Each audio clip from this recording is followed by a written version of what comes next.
Can't see you. I just want to thank everyone for those show notes and comprehensive show notes. Thanks for prepping them, brother, properly. Look at my phone. Here's the Zoom link. We're on now. Hop on, nigga. Hop on. That's because your boy. Welcome to Gorilla Podcasting with Ron Dawson. Right. Before we get started, have you heard of this game they do called Card Revoked? I have not. It's a cool game. Basically, it's a card game. It's a bunch of questions with that black leans towards revoking one's black card if you don't know the answers. So I was thinking, funny that this game is created by Hasbro. I don't recall any black people on Hasbro's board. Right. It's actually created by black folk. So I was thinking every time I get on, I could ask. Okay, go ahead, shoot. All right, here's the first one.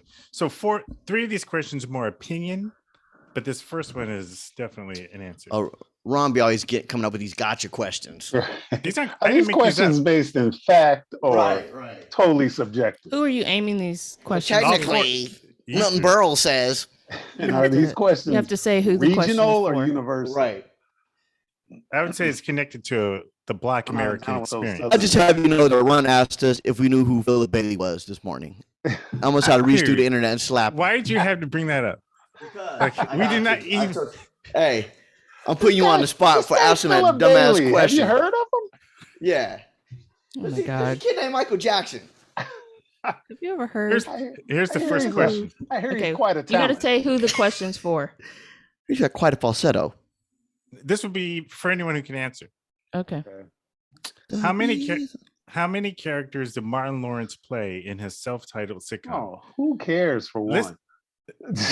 It's multiple choice. A 10, B 9, C 8, D 7. 10, 9, 8, or 7. Look, we all know he played multiple characters. I didn't count the characters. Yeah. And I don't really care. Your black card is revoked. Whatever. I think Martin wrote that question himself. Right. Do you actually think people are counting the number of characters? I mean, we know he plays Shanae and at least two other characters. So he played the little boy, the little kid. He played the little boy. He played the old janitor. The janitor. He played. Yeah. So pick a number. 10, 9, 8, or 7. I'm gonna say 8. I'm gonna say 8 arbitrarily. Whatever. Yeah. 7. 7. Answer is 10. Yeah. Okay. Who cares? Ooh, yeah. Some white person wrote that to trip black people up. You're not black. You're not counting the characters that Martin played. Are you kidding me? All right, this one feels like you think in Black history. We're gonna go back to the studio. Chip, we've just discovered they're not black. Wah wah. Next question. Next question, Chip.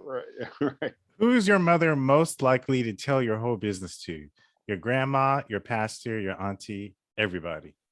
What happens if you have a white mama? Your auntie. Am I excluded from this? This is just your mom in general. Your auntie. Not my auntie for sure. What were they again? A black mama. Your grandmother, your pastor, your auntie, everybody. Everybody. Yeah, probably everybody. Auntie. Yeah, I would say everybody. It'd be auntie though. Like if it's the like answer is be auntie. That was more of an opinion question. Oh. There's no right answer. Because you know, sisters run thick. Yeah, this game's already suspect. This game. Huh? No. Answer this question. Wait, it's not going to be grandma because she don't want to be judged by her mama. Yeah, definitely won't be grandma. That's a good. She definitely won't tell. It's gonna be auntie because that's her sister. Auntie. Like if they're close, it's like the Ace Boone Coons. Yeah. Girl, let me tell you what this nigga did. Right. Yeah, totally. She would tell my godmother. She'd be that. This is one. I won't give you their answers. I'm curious to see if you. I'm just going to ask you, see if any of you mentioned someone who's on this list. She's the best R&B artist of the 90s. Who would you? Jackson. The 90s. Of the 90s. The best R&B artist of the 90s. Janet Jackson. Janet Jackson. That's a tough one because she doesn't really sing that. She's an amazing entertainer, but I wouldn't she's not like Whitney Houston. She was more pop than I R&B. mean, Yeah, it's she was between pop. Janet and Whitney, right? Yeah, it's gotta be like Whitney, or I'm just thinking of like Actually, no. chords. Neither one of them are considered black enough, so it's gonna Even be Whitney. somebody like. You think Whitney? Not. No, She was because kinda Whitney pop, was very too. pop. Whitney was very top 40. Yeah. So it's What gonna be is- somebody What would like black people say? black people would say the 90s. Okay, that's The before 90s. Beyonce. Mary J. I Blige. gotta throw Whitney Yeah, it's in gonna there be somebody though. like Mary J. How about Mary J? Or Mary J. Mary J. For sure, hands down. R&B. I'm going I Mary think J. for R&B, Mary it's J. got to be Blige. Mary J. Yeah, All that's right. it. These are the answers that they offered: Mary J, Brandy, Aaliyah, or Mariah Carey. Or Who? Mariah Carey. Oh, Oh, oh, not hell Mariah. It's not Mariah. No, I mean Mariah falls in the same boat. She's like Janet or Mary Whitney. J. or I say Whitney, Mary. even Yeah. more J. so because But even Aaliyah, when did Aaliyah pass away? God bless I her. would say God Mary rest her J. soul. Aaliyah Aaliyah died in was- like Yeah, 93 she or was something. midnight. early.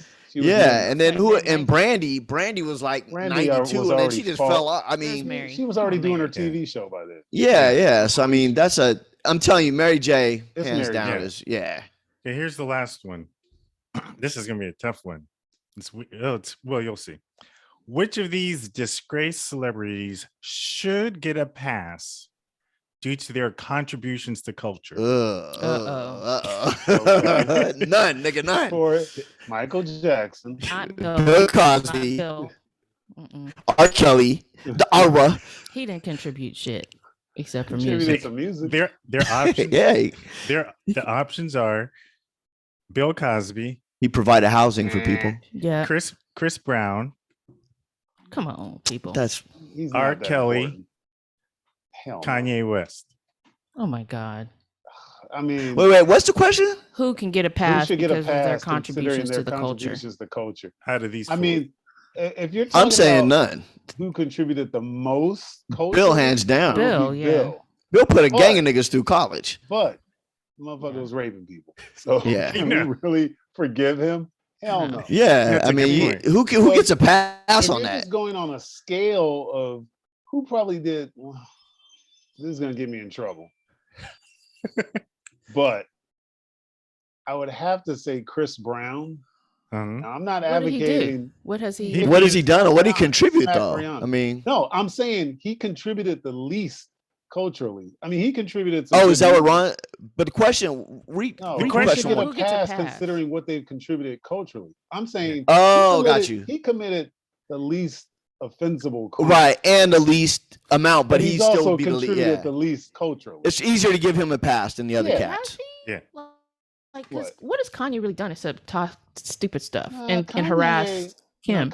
In the, Kanye said slavery was a choice. So In the the first of all, he I beginning- got know, a but that's strike. just That- talk. look, That's talk. before the whole Taylor Swift incident, Yeah. I think culture musically, which is still considered part of the culture, Yeah. Right. Kanye was on fire. like, on Yeah. just a trajectory. But listen, he that still no is. one else Even, could rival. right, Right. and he he's still falling is. off. No. Don Dude, does not on whack. some of the new joints. Have you Like listened he's to crazy Donda? and kooky.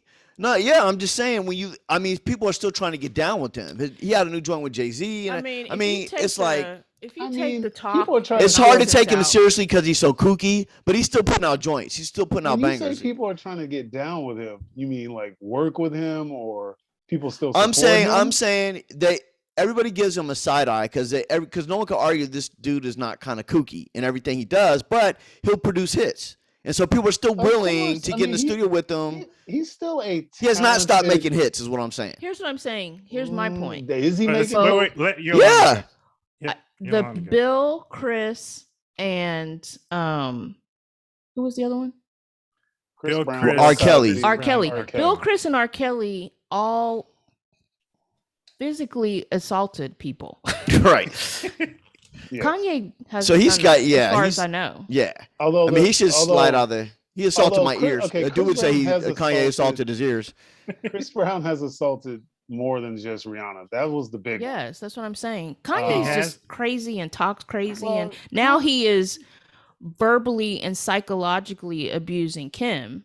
Yeah. But he stopped. I mean, he's recently But stopped. mentally those other ill. guys have I physically think a lot abused of black people will probably would not blame him for abusing Kim. Yeah. I'll give him a Well, pass for that. no, Not there's that no that's excuse for good. that. You No, I don't agree. do that. Kanye's mentally ill, and his black card should have been revoked months ago.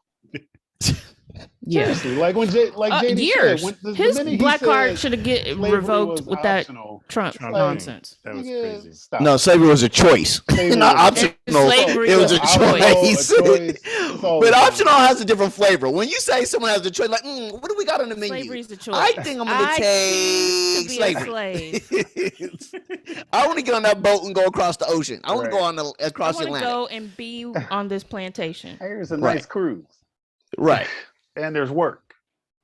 right. Yeah, and And they're hiring. They're hiring. They're They're hiring gonna feed me Yeah.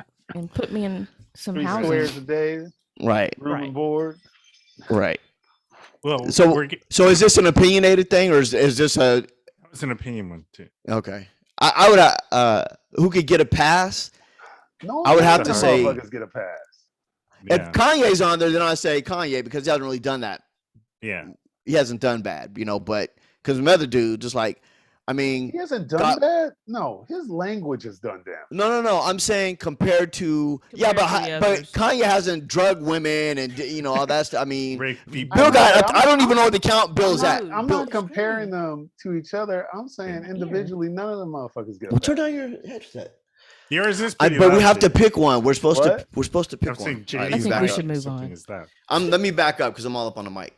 Is this better? Because then it's like, Yeah, yeah. All right. Thank you. Or you could just talk. Put my Listen. screen down. on my microphone. All right.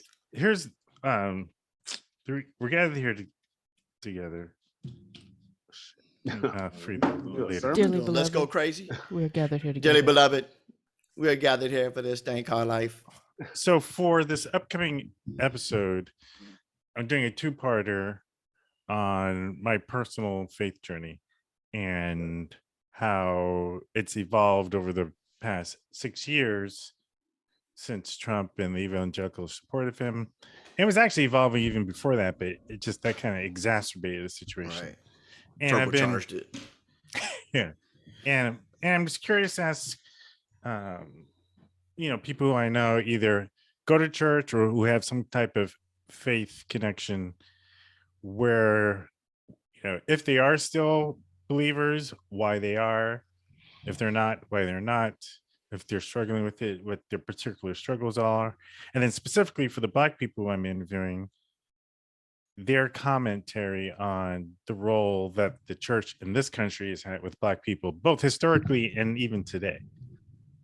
Like, why should Black people, of all people in this country, be Christians given the history? That's a My great brother question. had a really cool That's a great question. answer to that, but I'll share that a little bit later. Yeah. So, dude, I wanted to ask you Yeah, what you thought about that. Do you go to church, first of all? I do. You do. I haven't been probably I haven't been since the pandemic started. Mm-hmm. But What kind for of me, church did you go to, or do you go to? Where are you going to? It's, I don't even know if I would call I guess it's Baptist. Okay. We'll just say Pentecostal. Baptist. They It's handle not snakes. Pentecostal or Luther. We're not, holding any snakes or nothing like that. You So ain't drinking no strychnine? no, none of that. What was the Do you still go to church and essentially, are you still a believer? Are you a believer? Yes, I am. And if Oh, so, yes. why? Yeah. Yeah. So what I was gonna say was, my belief, my faith was never tied to Trump or Mm. any politician or anything like that. So it never affected how I felt. It Mhm. never, and I remember even in college, Mhm. there was, people have, it's kind of like when you kind of have your awakening of who you Mhm. are, and kind of, because Right. you're interacting with different points of view, different opinions and whatnot. So yeah, you start to question the things you kind of grew up with. Right. And I probably, by then, you can kind of do what you want to do. Mhm. For me, I was made to go to church when I was younger, and Mm-hmm. I hated it, probably like any kid or teenager. Right. So I'd say by the time I was, 15, 16, I started to figure out ways to get out of it. And then, like, my grandparents just stopped making me go because, they just knew they couldn't force me. So, um, but it always was kind of with me. Mm-hmm. And again, my faith, my belief was never based on what was happening with other people. It was just something that was within me. Mm. And so, and for me, I was allowed to kind of come to it in my own way. So I Mm. never felt like forced other Mm-hmm. than when I was younger. It was more like it was instilled in me as a kid. Mm-hmm. And then it was like, all right, it's up to you now, whether you Mm. want to continue on that path or if you want to follow another path. So I never felt like it was something that was forced upon me. I was allowed to just come to it on my own. Yeah. And so Yeah. that's why I never feel like, oh, I have to um, make my decisions based on what's happening in the country, what's happening in the world, what other people may believe, what, Mm-hmm. even my friends or family may believe. Because Right. it's like my belief is already strong within me and I'm comfortable with it. So, yeah, it's not based on anything other than what I choose. Would you say though, like what you believe specifically though, would it not be formed by like what you learned from your pastor? Like how you're like No, you're because like well, I've had I've had several different pastors mm-hmm. in my life, Yeah. um, but I never just take the word of the pastor, Mm. as pardon the Just pun, gospel. right. It's like my pastor, like the church I go to now, he may say some stuff that I totally disagree with, or that Mm. I question any human because it's like Mm. none of us are gods, none of us are Mm-hmm. deities. So I never like just take any human for their word. Mm-hmm. And I've always, not always, but I would say in the last 10 years, 10 to 15 years, I look at the Bible as a textbook Mm-hmm. and as something to learn from. And it's not like I question the word of God or Jesus, but I use it as a guide. Mm. And so I don't just necessarily take what a pastor may say in church as like, oh, that's the end all be all. I study the Bible as a textbook and try to learn from it. Mm-hmm. Obviously, I don't know everything, and I may not even understand what I'm reading half the time. Mm-hmm. And I'll take what my pastor says as some guidance, but God gave me a brain too to figure this Mm-hmm. stuff out.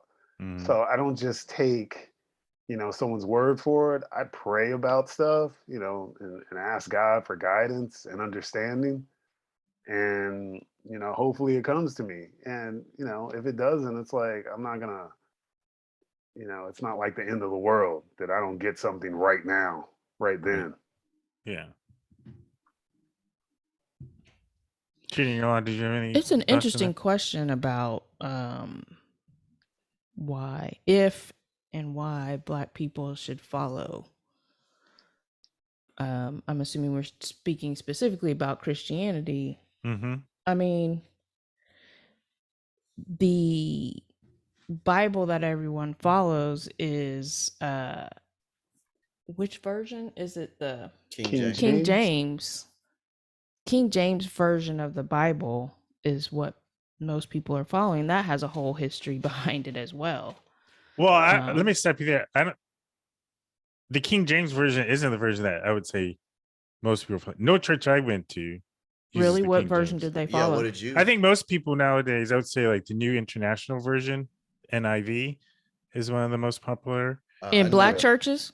I've never heard of it. I've never I I heard think that think one. in just, I Black think churches they just follow King King James, yeah. James. world, I think, not universally, but I think a lot of churches, black, white, whatever, have updated to the NIV version. Yeah. It's Really? been a while since You I've been to see it, church, so you see it noted or referenced a lot, whether Yeah. you're reading a Bible or What would some you say religious was text. the timing of that updating? When that happened, Yeah. probably 15 or so years ago. That's So what I I'm would say. talking historically right now, and I'm kind of Yeah, referring yeah, of to course. Oh, I think yeah. people probably grew up, our generation and yes, before and our grew Definitely. up with the parents I King never heard James. what and you're all talking of the about. I always read people. King James. I didn't know there was some new There's fandangle. lots of I would say NIV, the ESV, I think are two of the Right. King James, though, we stole out the hotel rooms when we So, But yeah, you're right. I would say, mid 20th, there's a history 20th century. behind that version that Mm-hmm. ties into, unfortunately, like with any other thing where Mm-hmm. people can take advantage Mm-hmm. of others, use societal norms and systems to uh, prop up Right. the inequities in society. There's a tie to that with the King James version, so on and so forth, in that version of the Bible. So it's interesting if you date back to the history in our country and you go back to slavery and Mm-hmm. the observance of religion. First off, our ancestors who arrived on these shores were not Christ followers. They were given the word by their captors. It was forced upon was them. forced It upon them, was yes. forced. So So I have an there's that. interesting commentary on that. Go ahead. Okay, that's great.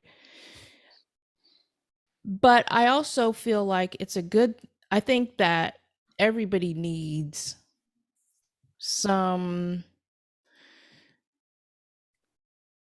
grounding, Mm-hmm. some faith-based grounding, whether that's based in Christianity, Buddhism, whatever other religion, something to understand that you exist in a world and a universe that is bigger than yourself. Mm-hmm. And so our people, especially with the great challenges they had to face, found something to latch onto. And I think at least being able to find a faith thing to ground themselves was very important over the course of our history. Mm-hmm. And I think that's a reason to be tied to Christianity and to have some faith and to say, even though I am having this experience in my life has a bigger meaning than what is happening to me. Mm-hmm. Yeah. When I was talking to my brother today, he went to Moody Bible College, and he has studied a lot, and he actually years ago converted to Eastern Orthodoxy. And one of the things he was sharing with me today, with regards to when people bring up the issue, well, why should Black people in America continue to follow Christianity? His answer to that is he doesn't tie American Christianity to Black people because some of the early church fathers were indeed African. And so a lot of the early church fathers came out of East Africa and Ethiopia and the Middle East. And if you go and you read the early church fathers, a lot of them are African. And so for him, that is his personal In conviction. what years? What time frame would that have been? That's way before slavery. Like Before 2,000 years ago. Okay. 1,500 years ago. Yeah, Okay. like 100 or 200 years after Christ himself. So super early. Got it. And Okay. so for him as a Black man, that's where he connects. And that's one of the reasons why he switched to Eastern Orthodoxy. He felt like there was, a lot of Western Christianity is tied to Saint Augustine or Augustine, however you pronounce it. And he felt like a lot of the teaching of Augustine is the origin for a lot of the issues that we have in America today. Like Augustine was one of the ones who originated the idea of the concept of original sin. And for a lot of, particularly for white evangelicals, right-wing evangelicals, the whole idea of, Adam being the first person to sin and everyone's under sin. unless you accept Jesus Christ, you're going to die and go to hell. And we're talking about the Roman emperor, right? That wasn't Augustine the emperor that embraced, or am I getting that No, confused? yeah, you're getting that confused. Augustine was, well, he actually in his earlier years he was kind of a rebel rouser. He did a lot of drinking and womanizing, but eventually he was the one who was he was like a church leader, a priest, or either and I'm thinking of Constantine. Sorry, you're thinking of Constantine. Constantine. Yeah. Got it. Yeah, Augustine was like a priest, and I haven't done a super lot of reading about him, but he's the one who is, for Western Christianity, is one of the thought leaders that kind of originated the kind of Christianity that's practiced in America today. I don't want to. I'm not pushing back on what you're saying, but when I was in college and we studied Roman history, when you had Constantine who broke away from the Catholic Church. No. Oh. Before Romans believed in Christianity. Oh yeah, Roman culture pagan. was divided. There were two. What happened was you had part of Rome. Constantinople's where Constantine was. He moved to the east, and then I'm gonna screw this up, but there was an emperor, the one that ended up killing Mark Antony, and I can't remember whoever it was. There were two emperors at the time, and that just didn't work. It's like having two presidents. Imagine we had President Trump or President Biden ruling America. There's going to be some conflict. Right. And so that's kind of like what happened with Constantine. And he was like the first emperor because the people they ruled over, a lot of them were believing in Christianity. And so he's, that's when he saw the flame in the sky, or the angels or whatever came to him. And he had this epiphany, I'm going to accept Christianity. And that'll, kind of be the established religion of my domain and whatnot. But one of the things that was interesting about Roman culture at the time was that, and I think this kind of got incorporated with what you're saying. Maybe this will add into what your brother is talking about or whatever. But I know for Roman culture, you had to believe that the emperor was your savior. Like the emperor was a deity or was a connection to the gods, the pagan gods, whatever that they believed. They were printed on coins, whatever. And if you didn't believe in the Roman, that could get you killed. Like, who do you serve your allegiance to? If they found you walking along the road and you were Roman, because Roman soldiers were gangster, they didn't, So it's like they would kill people. They used to put Christians in lanterns and set them on fire for nightlight. So I mean, these are the type of people that were crazy, and you had to believe in it, or you would be damned, or you'd be cursed, or whatever. And so for me, sometimes I feel like some of that also kind of wedged into Christianity as it, But that's propagated. What I'm saying. That's like that. Those were men who took religion and Christianity and used it to their own aims. Yeah. Like King James. Sure. And to the point you were making earlier, for the Africans who were brought over here who are not Christian, they believed in whatever deities and gods that they have. Yeah, it was something that was forced upon them. Yeah, and it's almost irrelevant to what you're. I mean, I respect what your brother's saying, but it's not. It's separate from the religion. Yeah, it's totally. That's my thing. It's like there's been so much human manipulation of the word and the gospel and all of that stuff. And so it's hard for me to be a follower of the man's translation of what the actual truth of the gospel is. Right. And you also have stuff like the Gnostic Gospels that they excluded from the Bible and things. You start really digging into it. It's well, you don't want us to hear that part. We don't get to hear these things. It's like you had these men that are saying, "Oh, well, we want you to learn this part, but we don't want you to learn that part because that part is contradictory. It's going to challenge what we have to say and how we can pacify you and how we can control you. That we want to have control of this, and the Bible has been a great pacifier throughout history. But here's one thing that's part of the irony is obviously Black people read the Bible a lot differently than some white people do, and so for a lot of slaves, when they read about Moses, and if you just read a lot of the plain text in terms of what God thinks about the downtrodden and the slave, you can't help but connect with it if you're someone who's in that kind of position. Right. Yeah. Mm-hmm. And so it's the kind of thing where I think that's one of the reasons why it has been such a bedrock for the Black community, because they, the reason why we have those, old Negro spirituals, and the reason why they connected to those kind of songs and hymns is because it was about freedom. It was about getting out from oppression. It's about a God who loved them, and he would do for them the same thing he did for, for his Jewish people. Right. And Or so giving them strength under horrible situations. Right. Because I don't even know if freedom for a lot of slaves was in the cards. It was like, this is how you persevere under this situation. Yes. I don't think they're thinking, oh, just in next month, I'm going to be free. Right. Next year, my freedom's coming. Hell, they were free and they didn't know for 2 years. And Juneteenth, welcome Juneteenth. You mean to tell me I was free for 2 years? I've been doing it, right. That, so freedom wasn't, I would push back on the word freedom. I don't think that, I think it was more like giving them solace and being able to take them ass whoopings and working from sun up to sundown. Just hold on, brother. You're going to get your rewards in the afterlife. Yeah. That's what I think it was. It was, again, a pacifying tool. So not to say, and it's hard to say that because it's like, I don't want to make it like, oh, Christianity's horrible, whatever, but you can't ignore the way it was used in this country. Sure. If we go to Mars or we go to somewhere else or Ethiopia, hey, they have their own little set of things. But here in America, that's how it was used. So what do you all think happens when we die? Go to heaven. I think now, if you ask me to define what heaven is, yeah, right. I mean, I can only tell you what I've read in the Bible.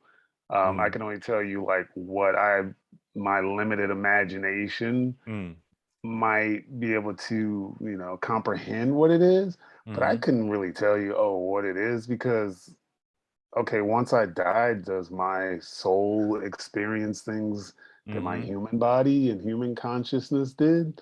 Or is it something else? Is it just an energy that I experience? So yeah, to try to define heaven as a living human is kind of silly because you're trying to describe something you've never experienced. Yeah.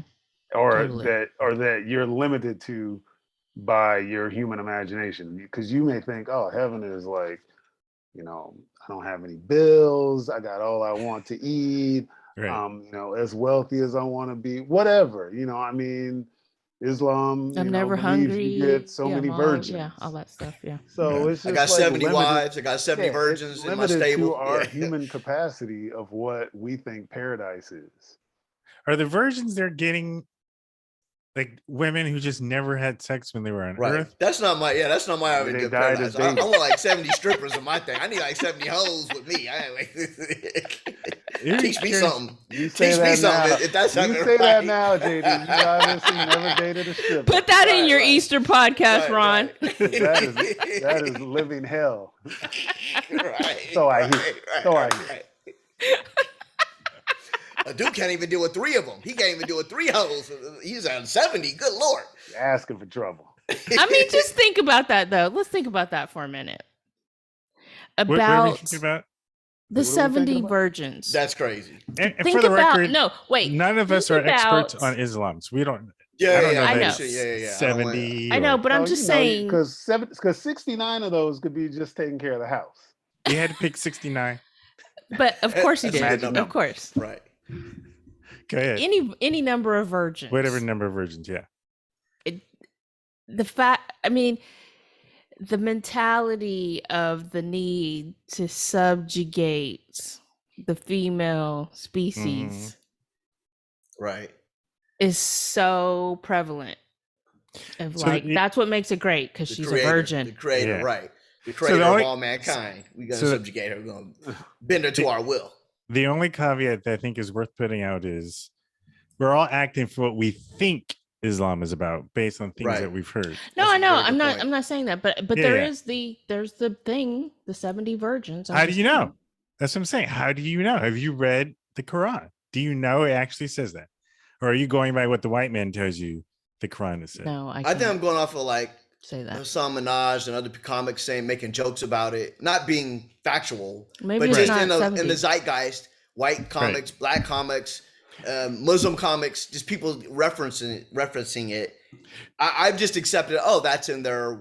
Just like, in the Bible, someone might have heard that Jesus washed feet. Now, they might not have read that, but it's a popular concept that's out there. So I could be wrong, but I'm going to go on the faith that, hey, it wouldn't have made such a splash if it's not. There's some aspect of it. Yeah, exactly. No, I totally hear you. And I think it's similar to Christianity. Like, I think there are things that some people who don't actively read the Bible believe about Christianity. Like, throughout my years as a Christian, I've heard people say things about Christianity that I know that they've heard from people who are against Christianity. And as someone who has studied someone who has read right. I know, like, technically it's 72 virgins. 72 virgins. That's don't cheat them too. Right. You need those two. One's got to clean the bathroom. So JD, Yolanda, what do you think happens to us when we die? I think that the energy of our being gets put back into the universe in some way. Like, I think we don't die. I think our body obviously stops existing, but I think the essence of who we are gets put back into the whole cycle and continues living in some way. Are we in a sentient way, would you say? Potentially. I don't know. I mean, to do it, a due's point, as a human, in my human brain, I can't comprehend, I can't posit from a scientific or an imaginary way of what that is, but I do believe that we don't die. I think our body just stops existing. I think we continue. I think our life force continues in some shape or form. Become one with the force. We walk around as light beings of light, not these crude forms. Hey, Jedi is a new religion now. I mean, I feel it kind of goes to like that energy cannot be created or destroyed kind of thing. That's what I feel like. Yeah, no, I think it's funny you say that, because lately my thinking about what happens after death has been more scientific. I mean, at the end of the day, none of us know. I don't know. But I've been thinking, I wonder if it is more like what you described, Yolanda, where we have this energy, and when our brains stop working, the energy is released back into the universe, and maybe that's what heaven is.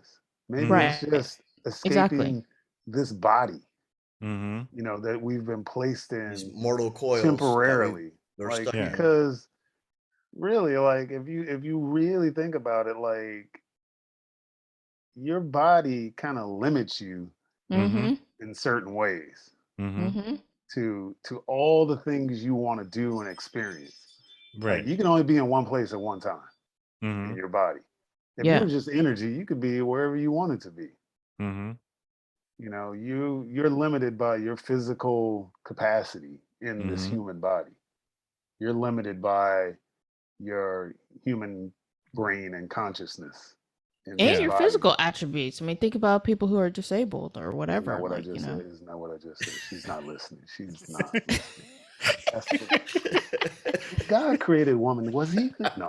There's something wrong with the audio. Was he really saying, I need to create somebody who's not going to listen to Adam? Just be mouthy. Just mouthy. Just want to combat with something. I need to create a counter, if you will. Right.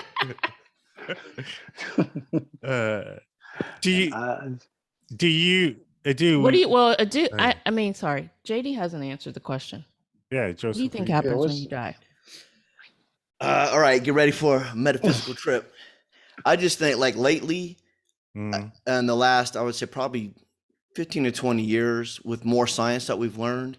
Like, I remember being in high school, and we didn't know that there are other planets outside our solar system. Stupid, but scientists, we just physically didn't know. We didn't factually know. Now we do. And then when you start thinking about, there's as many galaxies as like grains of sand on a beach. It's crazy. I'm like, so for me, I personally think there's got to be other civilizations. And so if there is, that means there's when we talk about God, I think of the supreme being that maybe thought or created everything in existence. it's hard for me to imagine that our little slice of Christianity, our little tiny minuscule iota of thought and prayer and faith or whatever on this little dust speck in the outreaches of the far-flung part of the galaxy. We don't even know. We could be in a rural hillbilly, section of the of the universe or whatever. Right. I just think that the universe is so amazing, and there are things that turn into spooky science. Like, scientists say they can't even figure out black holes because with the formulas and things that they know, the way we understand physics breaks down. Once you get to a singularity, you have things like quantum entanglement, which Einstein called spooky science, because it's like you take one particle and put another one halfway across the galaxy, and if you switch its polarity, it will switch faster than the speed of light. It's just things that you can't. So that going along with kind of like what Yolanda's been saying about how there's this energy, I think that there is this energy. The universe, what we're coming to find out about the universe, to me, is just as mysterious and crazy as thinking about trying to understand God. Mm-hmm. If there is a God, trying to understand that would be as perplexing as trying to understand the universe. Mm-hmm. I mean, I can't even think of all. I mean, I was thinking, oh my God, all the stars in the Milky Way, and that's nothing compared to all the galaxies in the universe, which we're just a little average galaxy. There's some galaxies that are 5 times bigger than ours, have 1 billion stars, and countless number of planets. Come on, buddy, you're gonna tell me there ain't no life or whatever? It just gets crazy. So I don't know. I just think there is like some kind of but going back to like the entanglement, the quantum entanglement, I think there are these weird, this unknown energy that we can't even quantify or understand yet that's out there. So maybe we tap into that when we die, or maybe we just die. Maybe we're just part of the circle of life, and we go back to stardust, and that's what it is. I heard a lot of. I was listening to the Corolla podcast, and they're talking about Gilbert Gottfried, who had just passed away. And they're talking about him, Lee Anderson, and who's Bob Saget recently passed, all like in the last 3 months or whatever. 3 pillars of comedy, and he was talking to someone. I said, "What do you think happens when you die?" And they said, "Well, I think you just die, but what remains is how you affected people and what you're, They point out, like, if Elon Musk died tomorrow, he's not going anywhere, because people, physically he's gone, but his legacy and everything will last. You think about the Michael Jackson or whoever, Abraham Lincoln. You just think about these, or Caesar, from the Roman times. Like, certain people, their legacies will last, and then the people that you love and that are around you, you'll still be kind of alive until all those people, die away, and you slowly become forgotten. So maybe that's what it is. That's just what it is. Your legacy will be here as long as whatever you've put out into the universe still remains in one shape or form. But so are you saying you want a salad / dressing named after you, JD?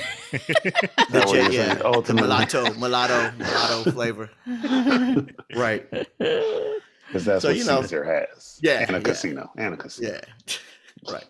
That's a banging casino. No, who knows, man?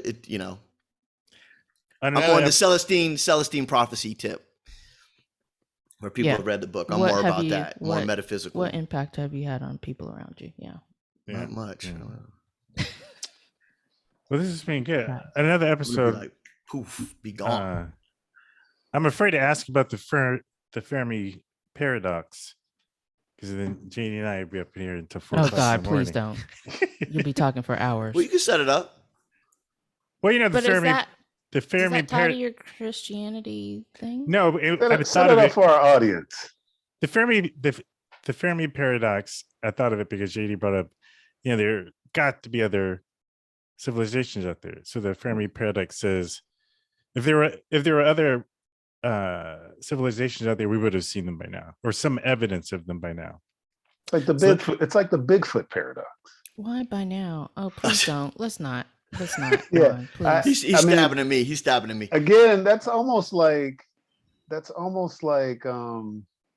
another example of our limited human capacity. Yes, because for someone to say, if other civilizations existed, in the universe, we would have encountered them by now.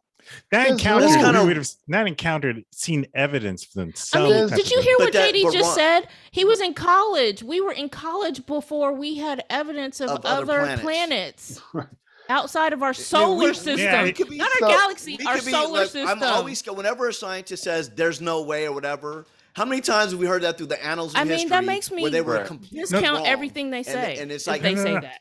Well, I'm just saying with the Fermi's paradox, you brought it up. I'm just saying, like, there could be a totally different way that other culture, like more advanced, because you're talking about if there are aliens that are visiting us, which it looks like there is now. The government's like fessing up a lot of stuff. I mean, it seems like every other month now they're coming out with a new report about, oh yeah, there's. I just heard last month there's like a alien impregnation. They might have known in the 50s.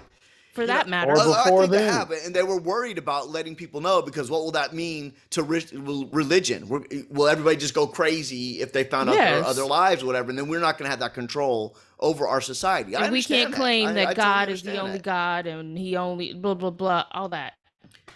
Goes to more what I was saying about when we die. I mean, it's like, well, there's cajillions of, I would imagine there's probably cajillions of civilizations that are so. Some are not as advanced as us, and some are, but I bet a lot of them are. And so looking at that paradox, it's like, I think there are a couple things. I mean, it's a good question, you're thinking about it as a scientist, but maybe, the way we communicate could be so rudimentary that people who are traveling faster than the speed of light probably have a different way of communicating and things that are beyond our understanding. Because if we'd have brought a Roman soldier to this time, their mind would explode. If I just held up my iPhone, hey, look at it, they'd be this is black magic, dark magic, whatever. They couldn't even they couldn't comprehend the Bluetooth or the Wi-Fi signals coming. It's something that they try to kill you or because of your and I'd be a heretic, and we got to kill this nigga right here. He got too much power. But with all that said, who's to say, like, to compare our civilization to another unknown civilization, like, who's to say worshiping a god, a deity, or a singular god is primitive? Like, I don't think it is. I'm not saying that. I don't say that at all. That's what we're. No, I'm just saying, like, this is what works for our universe. Right. Yeah. Right. Give or less, Yeah. Our planet. Yeah. This is what has worked for our planet, our society, our civilization. Here's the thing. I personally don't think Christianity is mutually exclusive to all of the possibilities that are out there in the universe. Personally, I don't think that's the case. I agree. Because here's the thing. I don't think any of us are saying that, like, for me, I don't think that Jesus didn't exist. I mean, there's this crazy following of this prophet that existed 2,000 years ago. Or that he could have been the son of God, the supreme being. Right. I don't think that's impossible. Right. And I don't think it's counter to the possibility of all these galaxies and planets and all that other stuff. It's like saying, it's almost like the people who, believe in Jesus, but don't believe in dinosaurs. It's like, right. Yes. Why can't they exactly. Why can't they both correct. exist? Or they think the Earth is 6,000 years old. What? What's that, Ron? Ron? There's a damn amusement park where they had a dude riding on a dinosaur in Tennessee or wherever it was at. Right. The Christian where they had the ark, where they put all the animals on the ark, all the animals that would have sunk said ark had it really been to fruition. Let's get real about that. That's just ridiculous. It's obviously people who weren't scientifically aware how many freaking animals existed on the planet. But what I was saying, he said, like, the Christians who don't believe in dinosaurs. What I was saying was, I don't think there are Christians who don't believe in dinosaurs. I think there are Christians who believe dinosaurs existed 6,000 years ago with man. That's all. Or I've heard Christians that say ignorance. Ignorance. It's ignorance, but there's also Christians who think the devil planted dinosaur bones in the dirt to fool mankind. Yeah, I think there's a bunch of different groups of Christians out there. There are some who believe they didn't exist as long ago as it's reported. There are some who believe they never existed, and all these fossils and whatnot are just made up. To trick us into thinking the Earth is older than it is. Yeah. That's crazy. And then Yeah, you know because that's there are some ignoring all the that geological believe, like, science. well, if dinosaurs existed this long ago, then that would mean they existed at the time of Jesus, and that means they don't exist. So, So and then you hear yokel say, "Well, explain evolution. How come I'm not a monkey?" It's like, it doesn't work that way, son. That's not how it works, you know. And it's like the stars that you see. Some of the stars that we see in the night sky, it took way over 6,000 years for that light to hit us. And so it's like, okay, did they just magically snap on some stars, and to fulfill your prophecy or your narrow, shallow, limited view of the universe?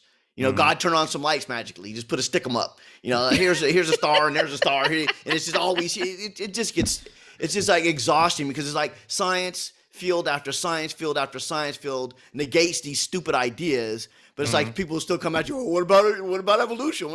And unfortunately, sadly, that's what we're having to deal with. Yeah. With, like in this modern time, you thought with the invent of the internet and more information out there, people would like, get smarter. These people don't want to listen. So here's what I thought would be. I'm surprised no one's made a movie about this. Yolanda, make a note because I think you and JD should like. I am making a note. Imagine if we found definitive evidence for like Noah's Ark.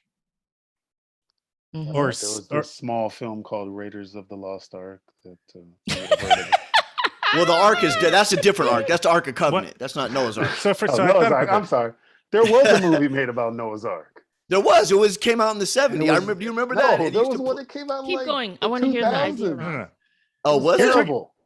Well, the one in the 70s was terrible too. They find the Noah's Ark and no, the one you're talking about was a movie about Noah's Ark. I'm talking about a movie that would examine what if in today's day and age we found definitive, uncontrovertible evidence that there was a Noah's Ark.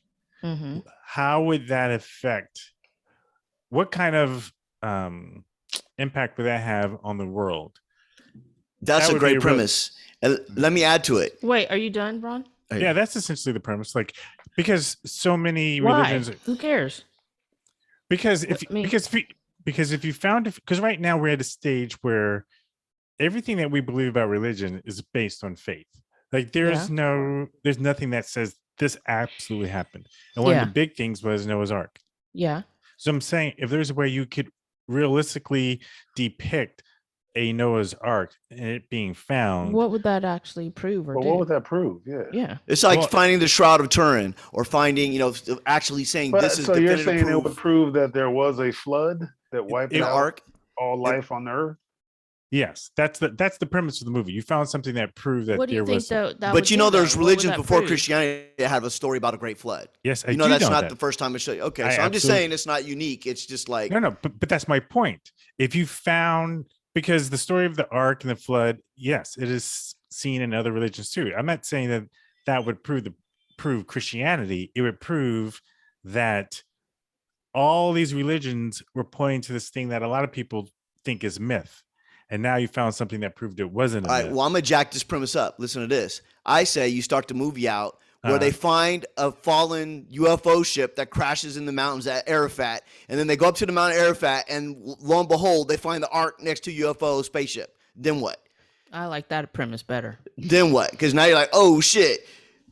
UFOs exist, and we found the Ark. No, it's because you have the two competing theories about the world. Your whole premise is like, oh, look what we found. We found the Ark. It said Noah was here. There's some graffiti that says Noah lived here, whatever. I mean, okay, so that's your proof. But guess where you found it? In the middle of a UFO crash, which proves beyond a doubt the world's not. Now that's a movie. You start getting, the Earth is not alone. We're not alone. There's in the UFO civilization is way more older than 6,000 years. They didn't have dinosaurs. Cavemen weren't riding on dinosaurs' backs 6,000 years ago. It just fucks up all that whole paradigm. Just proving that Noah existed. Yeah, so what? Okay.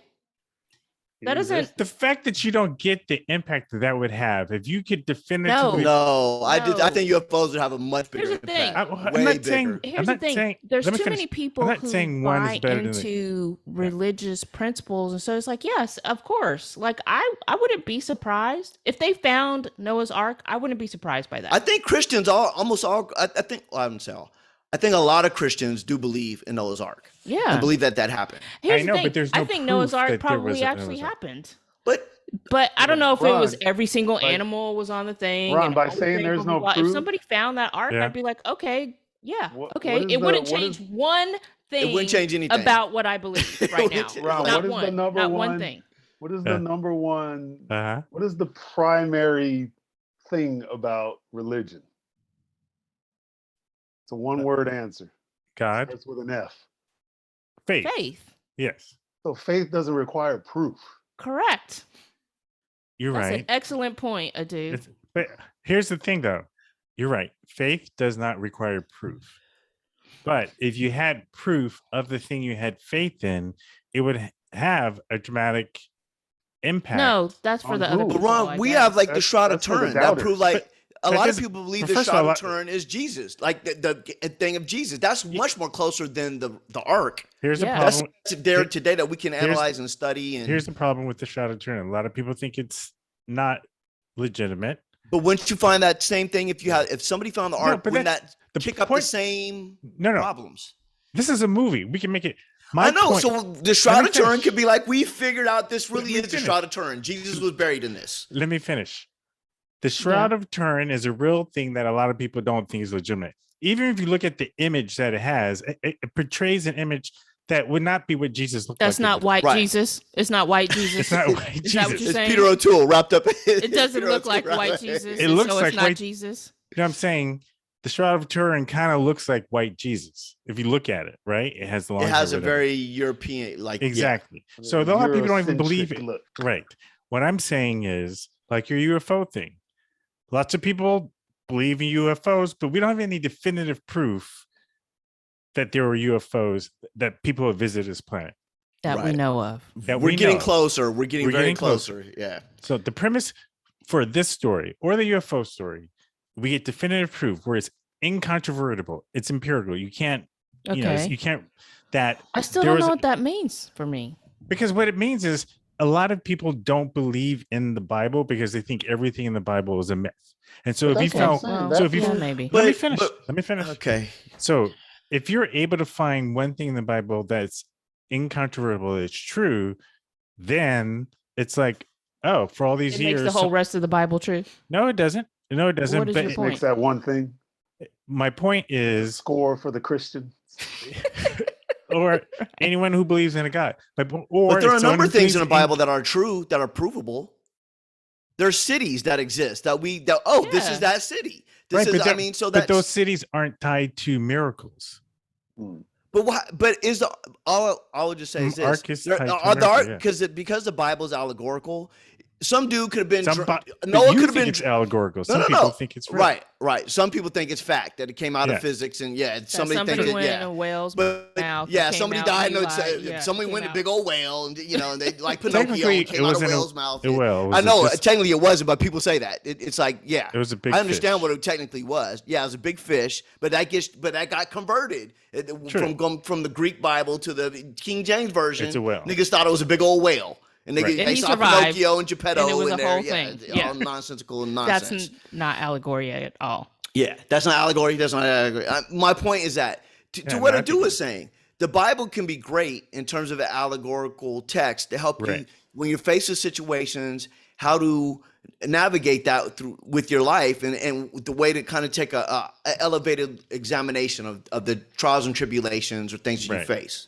So going along with that being allegorical, it wouldn't make a difference to me if they found Noah's Ark on Mount Arafat, which is like one of the highest mountains over in Egypt or in Israel, where supposedly the Ark is supposed to be. And back in the 70s, they did have a movie like that where they said, we found conclusive evidence that there's this big giant Ark or wooden ship that couldn't possibly have gotten there by itself because it's way up high in this mountain and the type of wood hasn't grown there for thousands of years. And so they said they found an Ark.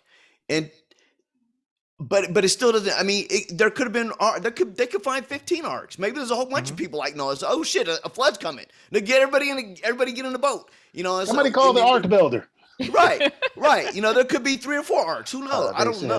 But if you're saying this started all of mankind again, because Noah's family everybody else got killed on the planet. God was taking a mulligan and just had Noah live so that he could repopulate the earth. that just gets more ridiculous every time it comes out my mouth. It just, I know. We don't need to go down that. I just said it was a movie idea. You got something. That's why I put the aliens into it, because then it's like the people who are zealots about looking at the Bible as that's a movie. More than the gospel, but fact. Then their fact's going to get challenged because it was found. The aliens come down. Oh, thank you for helping save me. I almost died if you didn't come up here. And by the way, here's Noah's Ark. Here's the ark you speak of. And that would just fuck everybody up, because then you got the scientists winning and the Christian people winning. And the Christian people would be all jacked too, because they'd have to admit because to the me, aliens. It would be way more detrimental if the government came out and said, this is Bjexakurg. He's from the planet, he's from Alpha Centauri, and the aliens do exist. He's our new buddy or whatever. People would freak out because it would challenge everything that a lot of people have about religion. It would. Well, no, because there are millions of Christians who do not believe that believing in God and Christianity is mutually exclusive to believing in a lot, Ron. A lot? Millions. And I have proof. But I would have more. I would submit that not more. The majority. Not the majority. Not the majority. Maybe, first of all, you're probably thinking American Christianity. No. Period. Not the majority of Christians. First of all, you have nothing to base that on. You're just going. Neither do you. Neither do you. You haven't done research. So are you refuting what I'm saying? Yes. Are you refuting what I'm saying? If you let me finish, I'll let you know why. So you think the majority of Christians believe that there could be aliens? Do you believe the majority of Christians believe there could be aliens? Take a poll. This is what I believe. Yes or no? No. Yes or no? Do you believe the majority of Christians believe there could be aliens? I'm telling you what I believe. Yes or no?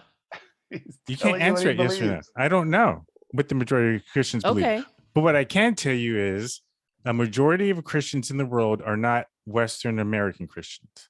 Okay. Majority of Christians in the world are in Europe, East Africa, like kind of stuff my brother's talking about. They would tell you that there's nothing in the Bible that discounts the possibility of life someplace else. Secondly, in this country, one of the foremost apologists was C.S. Lewis. Yep. C.S. Lewis specifically, he wrote a bunch of science fiction stuff. Yep. And I think it was A Mere Christianity, one of the most revered, respected apologetic books in American Christianity. He specifically says there's nothing in Christian faith that is mutually exclusive to there being life on other planets. Like the believing in the life and death and resurrection of Christ may be what's required for salvation here on earth, but that doesn't mean that on another planet, Jesus hasn't gone somewhere and he's done something for them there. Okay, let me rephrase. Do you think the majority of American Christians believe that there's possibility of life outside of Earth? I would say yes, because I think because I believe the majority of American Christians are cultural Christians only. And I think majority of Americans believe I think the majority of Americans in general are Christian. And I think that majority believes in the possibility of life. I don't know that. I don't think that the majority of people are Christians. I don't think that's true. In this country? I think we're getting very close. Or maybe not majority. I think I heard that it wasn't a majority anymore. Actually, I think we got to the point where a majority of people are not Christian. That's possible. And I think because you have all kinds of different faiths. The bulk of those Christians are people who don't believe in science. Yeah. The mask is a hoax. Vaccines don't work. Science and left-wing agenda. The aliens are some left-wing agenda now. You want to try to change me from thinking about what I got to think about.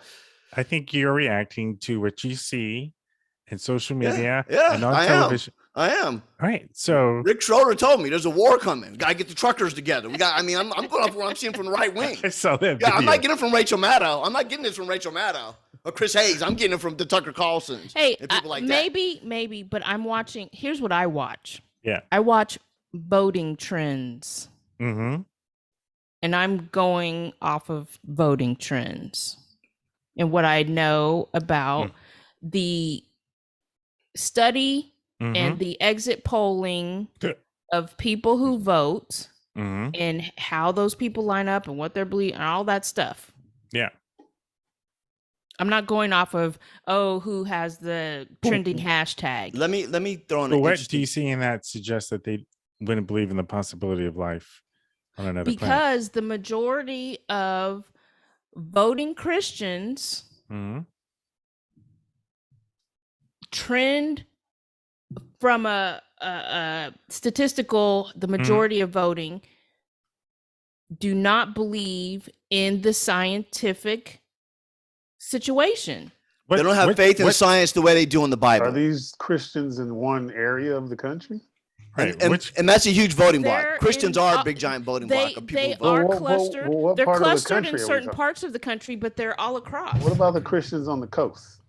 Yeah, there's lots of Christians on the coast. There's Christians on the coast who don't believe in it. Yeah. Who don't believe in science? Surprisingly. When you say surprisingly. Here's I guess the problem. There are Christians in California who say this is bullshit. Climatology, there are plenty of global warming is a falsity. There's a lot. People in California. No. There's at least 3 million conservative voters in California. So this and the majority of those are going to be Christian.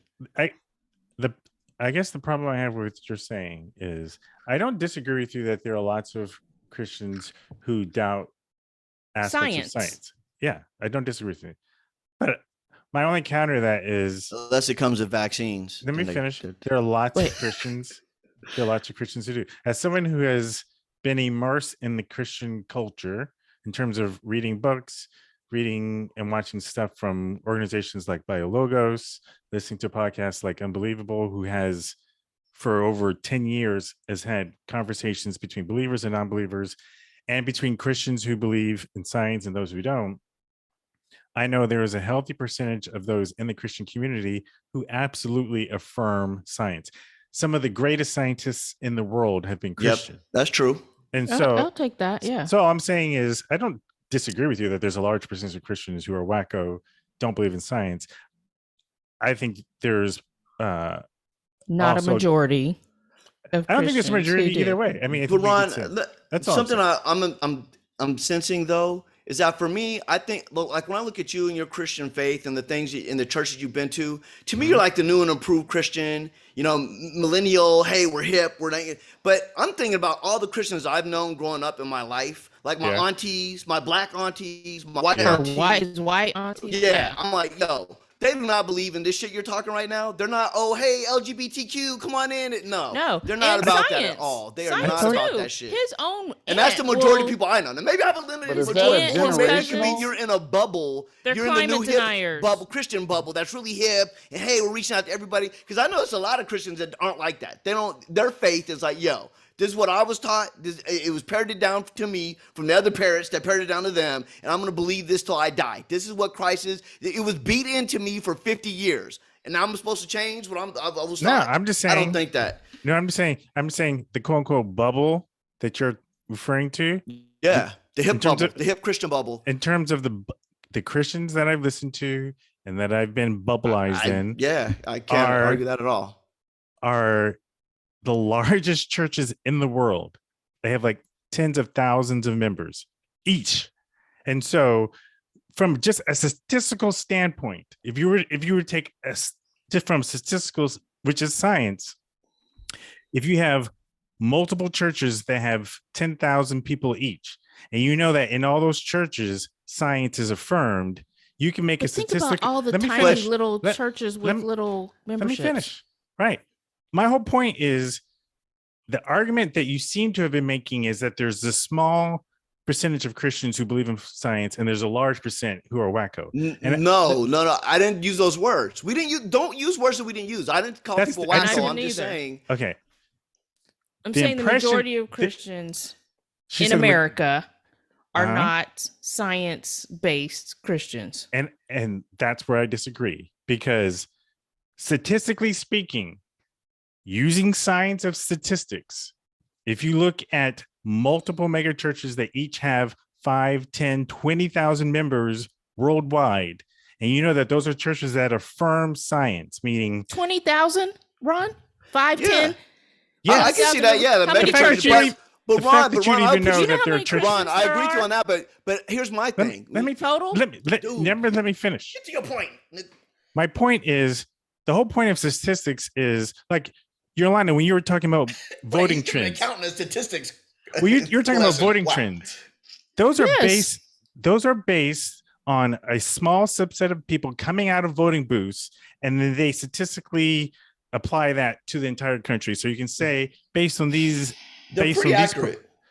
I'm not saying they're not accurate. I know they are. My point is the same science that she is alluding to in terms of voting and exit polls are the same ones I'm applying to say that there are hundreds of churches in this country, even if you go with dozens, that have multiple thousands of members. Right. And those churches affirm science, meaning how many people, how many finish? How many total Christians? We got it. We got that, Ron. You keep saying let me finish, but then you start from A again. Don't start from A. Just go from now you got to D, start from D. Yeah. Jesus, nigga, let me tell those you. People I'm like, we got are it. Science people. So then you can make a scientific deduction that the majority of Christians in the United States of America affirm science. No, you cannot. No, that's your. How many people? Let me give me. Stuff. Okay, wait, JD. Give me the largest number that you think is the total population of those churches you just described to me. What do you think it is? 1 million people? A million members of those churches? Of those, 2 million? Just those. The churches you just described me, these progressive churches, blah, blah, blah. Million. I didn't say they were progressive. A lot of them are very conservative. How many Christians do you think there are in this country? In this country? Wait, you're saying a lot of them are conservative, but they still are on the science tip? He talked about these churches who are blah, blah, blah, blah, blah. 1 million. How many Christians do you think are in this country? In this country of 300 million people. How many Christians do you think there are? I'd have to Google it. You think 50 million might be okay? I'd have to Google it. I wouldn't even want 50? to hazard a guess. How about 25? 25 million. Hey, Googling right how now. about 25 million? According to the how interweb, about 25 million out of 300 million? According to the interweb, 65% of the country identifies as Christian. Okay, so 65 of 300 million is nearly 2 million. Okay, so that's like 20 million people. No, so you just told me about 1 million people. 200 million people. Hold on. No. 230 to 250 million Christians. 200 million people. You just told me about 1 million people. So now you're going to tell me a majority of Christians believe in science? No, I'm saying 1 million out of the 200 million? 250. Let's go 250 million? What percentage? The top. What percentage of a population is needed to get a statistical level of certainty about anything? You're trying to avoid what I just said to you. No, dude. I'm not. You're talking to me about 1 million people out of 200 million people. How many people were in those voting polls you were talking about? Dude, that doesn't matter. Why does that not matter for the point you're making, but it matters for the point I'm making? What you tried to make to me was about these churches who have these people who believe in science. And I asked you to give me the biggest number you think is the total number of the members of those churches. You came on 1 million. You came up with 1 million. Let's say it's 2 million. Let's say it's 3 million. There's 200 million Christians. That's a drop in the bucket. Right. Statistically. So but Yolanda, you're forgetting what my point is. My point. No, you're forgetting what my point is. My point is the majority of Christians do not subscribe to the science. And what are you basing that on? What are you basing yours on, though? I am basing mine. You know how they vote? They say that the science are lies. They actually say that when they walk out. These be the same people that wanted to stop abortions and create new laws so niggas can't vote. These people are science people now, but they're scientific when it comes to everything else. Do you get what I'm saying, dude? Because it's going. No, he doesn't. I hear what both of you are saying. Basically, first of all, I'm Switzerland in this argument. I mean, really, neither one of you can emphatically prove your point. I mean, you can give statistics, you can give numbers. Yolanda, as she can give trends. Ron can cite numbers of Christians that believe in science. But at the end of the day, we can't emphatically prove who believes in science. Exactly. How just because a person votes a certain way doesn't mean they don't believe in science. It could just mean that's the way they're voting this year. A lot of this is hard to I haven't been prove. able to say I anything for mean, 5 minutes, and when you're talking about like 10 minutes. taking results from a poll, like I always question those numbers. That Only was my because, whole. like Ron said, they ask a certain number of people coming out of a poll, how'd you vote? Who's to say that person's not lying?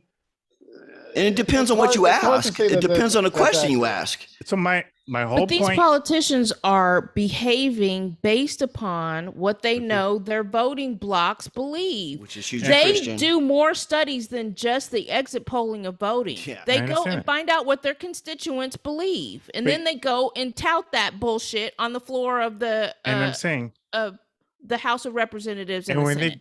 when they go to get what their constituents believes, they are surveying and polling a very small subset. They're not sending surveys to 200 million people to find out what they're thinking. They're sending it to a few thousand people from different areas and then using statistics in order to determine what they think a large majority is saying. Right. Potential voters to keep them in power. They don't want to. So- The whole reason they're not doing it for shits and giggles. I They're know saying, that. I need to speak the gospel of what's going to keep me in my fanny in this Right. cushy I get to job. speak to this number of people. I agree. Yeah. Exactly. And Right. those people don't, the same people that are saying want to usher in the bridesmaid tale. And I have, you don't have let's create these transgender laws, but we can marry little children.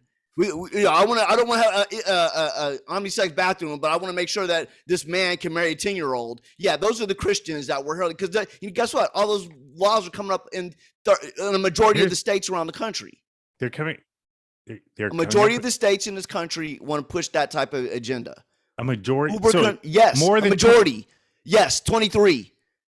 One. That's not Over. majority. No. Actually, well, I would say no. There's 50 states. Look it up. At least 20, but there are a majority. There are a majority of states. What are the flyover states? Are you saying now that that's not a majority of But the the country? point.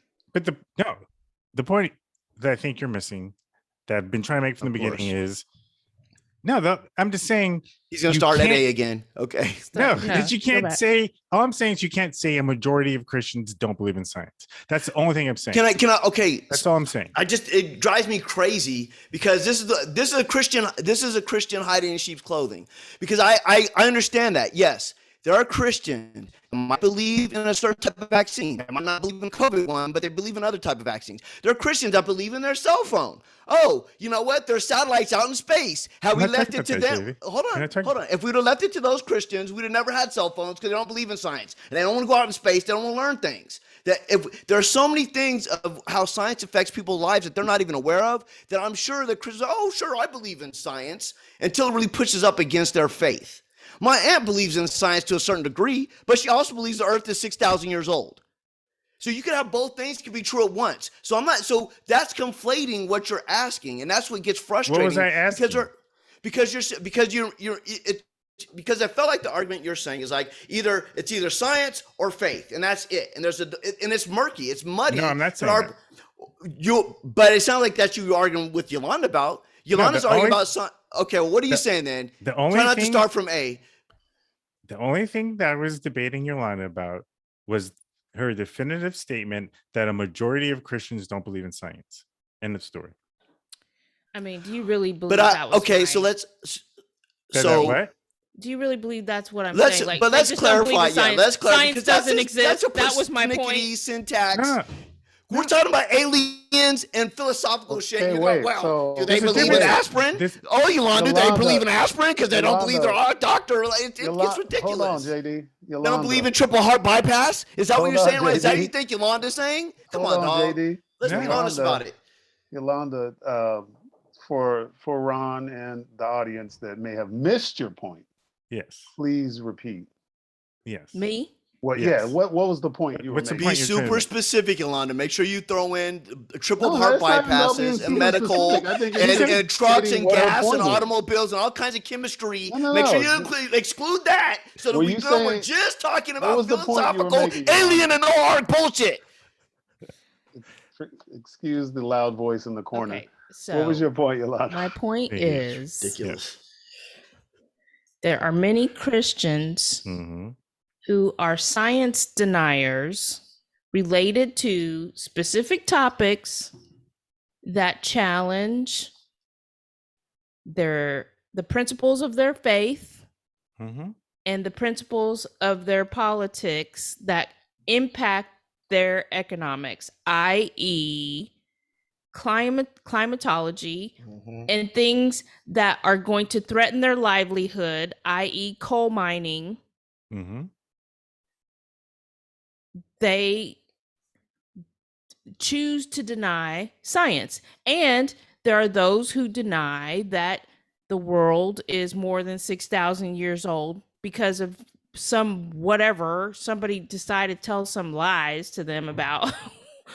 It Well, there's a challenges specific reason they believe that. their faith-based following of the Bible somehow. That's my point. I didn't say they didn't think science doesn't exist at all. Right. That wasn't my point. That somehow confused Ron. He got lost on that you were not talking about. No, I was going by the words chemicals and chemistry and JD, all the miraculous miracles. JD, Electricity exists. Oh, that's that magic science. That's that black magic. That's the white man magic. Like, what are we talking about?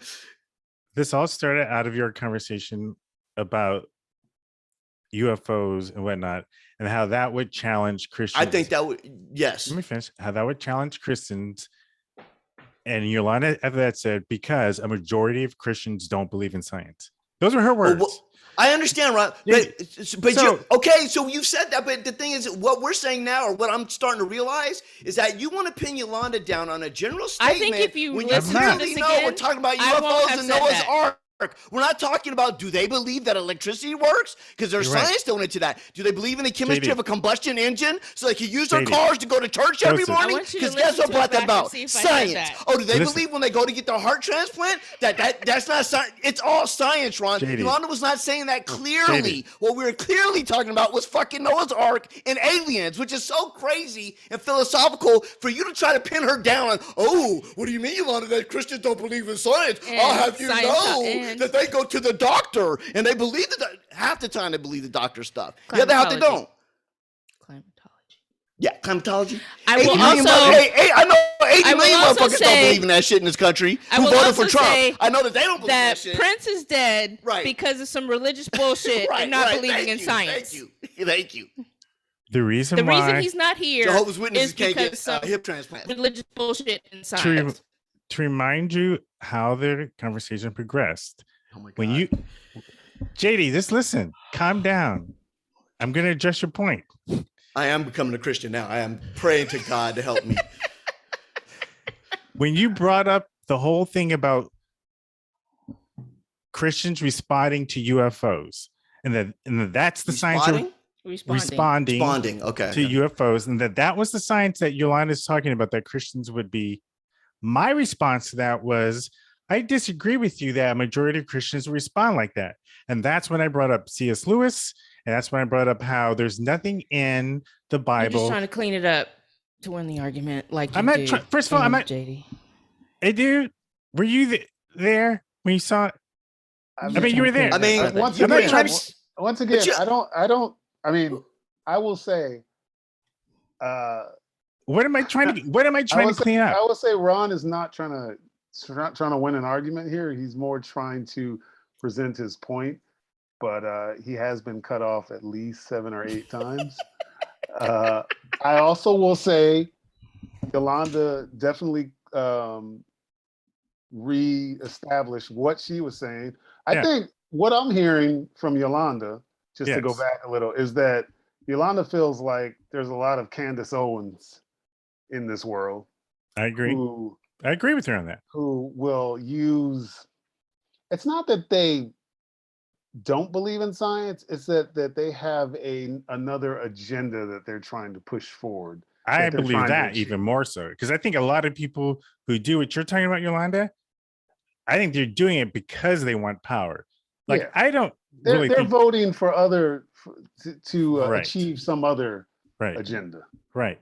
Whether it's economic, whether it's but they're successful because you know why? Because there's enough of a population who believe the bullshit that they say. Yeah, who buy into it and think it's correct. And then it causes damage. Right. I 100% agree with you on that. I've never disagreed with you on that. The only thing I was challenging was the percentage of Christians who would accept the fact that there could be life outside. Because when I brought that up, you both seem to think that I was out of my mind thinking that that the majority of Christians would think that. And you start using all these examples. That's the thing that I was fighting against. That I was just saying. No, but you. Well, yeah, that's. I don't want to interrupt. I don't want to interrupt. Like, I know you're halfway through presenting whatever it is you're going to present. You always do that. Let me finish. Let me finish. I'm only on point 26. I got 30 more to get through, and then you can chime in. Really? Because I've got like 5 things written down that I didn't get to respond to because you keep going and going and going and going and going. It's like, the fuck? How am I going to argue this? This dude is grandstanding. That's my point. I would like to say this. I would like to say one thing. Not everyone who identifies as a Christian is a Christian. There's that too. That part. But go ahead, JD. So you've heard my piece. JD, pieces. Your jigsaw puzzle of pieces. Yeah, I've heard all of them. That JD gave. That was JD. I'm just like 2001. Can you?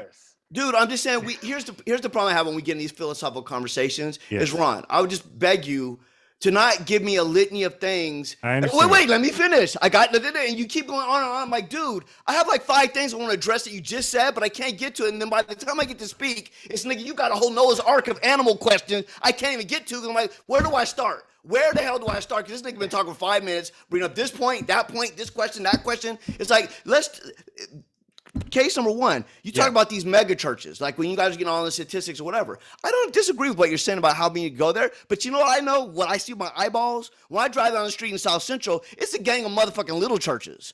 So I would question, do those little churches outweigh the big churches? Because there's a lot of little churches, especially in middle America, that are on every corner, that are right around the way. There aren't these mega churches. And I would argue that maybe those outnumber the mega churches you so highly speak of. And I'm pretty sure that they do. There are a lot of churches across this country, a lot of them, that I think outweigh. Let him finish. Let him finish. Yeah, let me start over. Wait, let me finish, Ron. Let me finish. That's only 1 point. That's just my 1 point. And I don't think that you have the statistics for it, and I don't have the statistics for it. But I'm just saying, from what I see, that's what I think. I think, I don't have no problem giving you adapts on your Joel Osteen churches, whatever, TD Jakes. Yeah, I'm sure they even have the internet outreach. All churches have that now, but most of them churches do. But also what I know is that there are a whole bunch of little churches from here to New York. And in between all the flower states, the motherfuckers ain't going to, those folks ain't going to the Joel Osteens or whatever. They're going to the local church down at the corner. All you have to do is ride down exposition or okay, next point. I'm just saying there's a lot of those churches. Got it.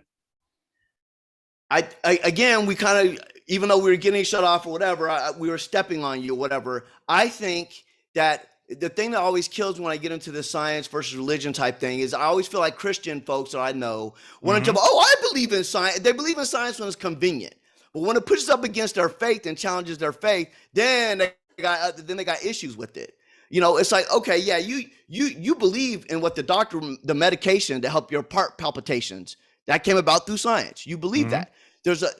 We can go as long as the day is long. I can give you examples what science-based things that Christians believe in. That's not, when we say they don't believe in science, we're not saying that. If you're going to get persnickety and try to pin us to the board because we're saying they absolutely do. Well, yes, you're doing Yolanda. Yolanda said most Christians don't believe in science. She's not getting at that. Okay, we're talking about. I'm just saying if a no, let me finish. I stopped. If an alien came down and landed in the lawn of the White House, I think a lot of Christians would be devastated because it'll really flip the paradigm that they built their whole life. I'm just being honest with me. If I was a staunch Christian and had arguments with all these atheists and all these scientists and their big words and lectures and all the homosexuals or transgender, whatever, and all these people I don't agree with, it wouldn't flip you or do, but it would flip a lot of Christians. I'm saying a lot of Christians, if that happened, I think it would really put a big shatter in their paradigm, their universal paradigm of what they believe. Yes. And the aliens can tell you without a doubt, nigga, I come from Back. And that's, 500 million light years away. And we travel faster than the speed of light because I just left yesterday and I got here today. And now I'm here and I'm showing you all these exotic materials. And I can even tell you about your history. Yes, dinosaurs did. I can't confirm. We were here 500 million years ago, and dinosaurs did exist. And I helped Noah build his ark. He didn't mention that in the Bible, but yet that's X, Y, and Z.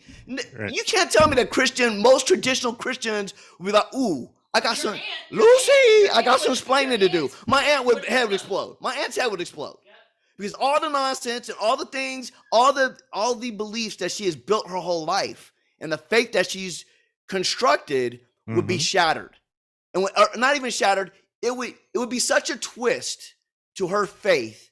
It was like, oh shit! Now I have to reconcile all these things.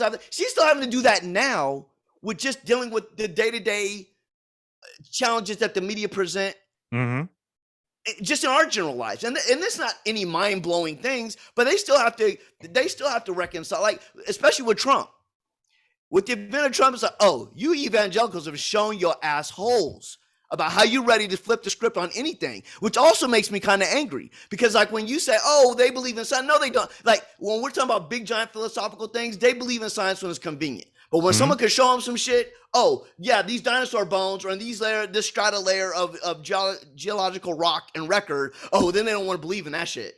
You know, it's easy to believe in science when it don't hurt you or doesn't challenge your faith and your paradigm. Okay, but as soon as it does, boom.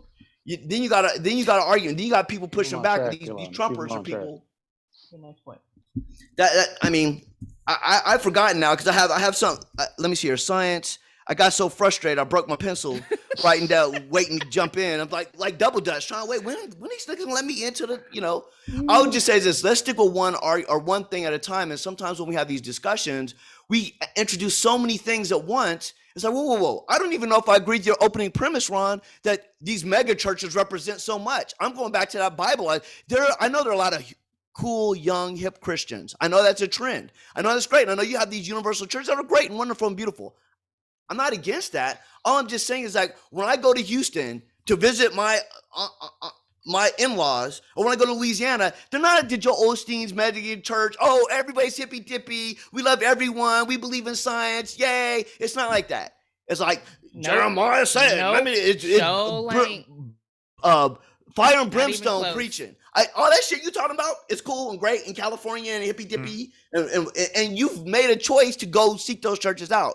I'm just saying, I'm not convinced from what you're telling me that that's how the majority of Christians are in this country. Even California hippy dippy, his aunt, just like she even here, said, she would flip or live. Yeah, my aunt is out here in Simi Valley, and she don't go to those churches. She don't go. She goes to the evangelical white, right over by Ronald Reagan Museum.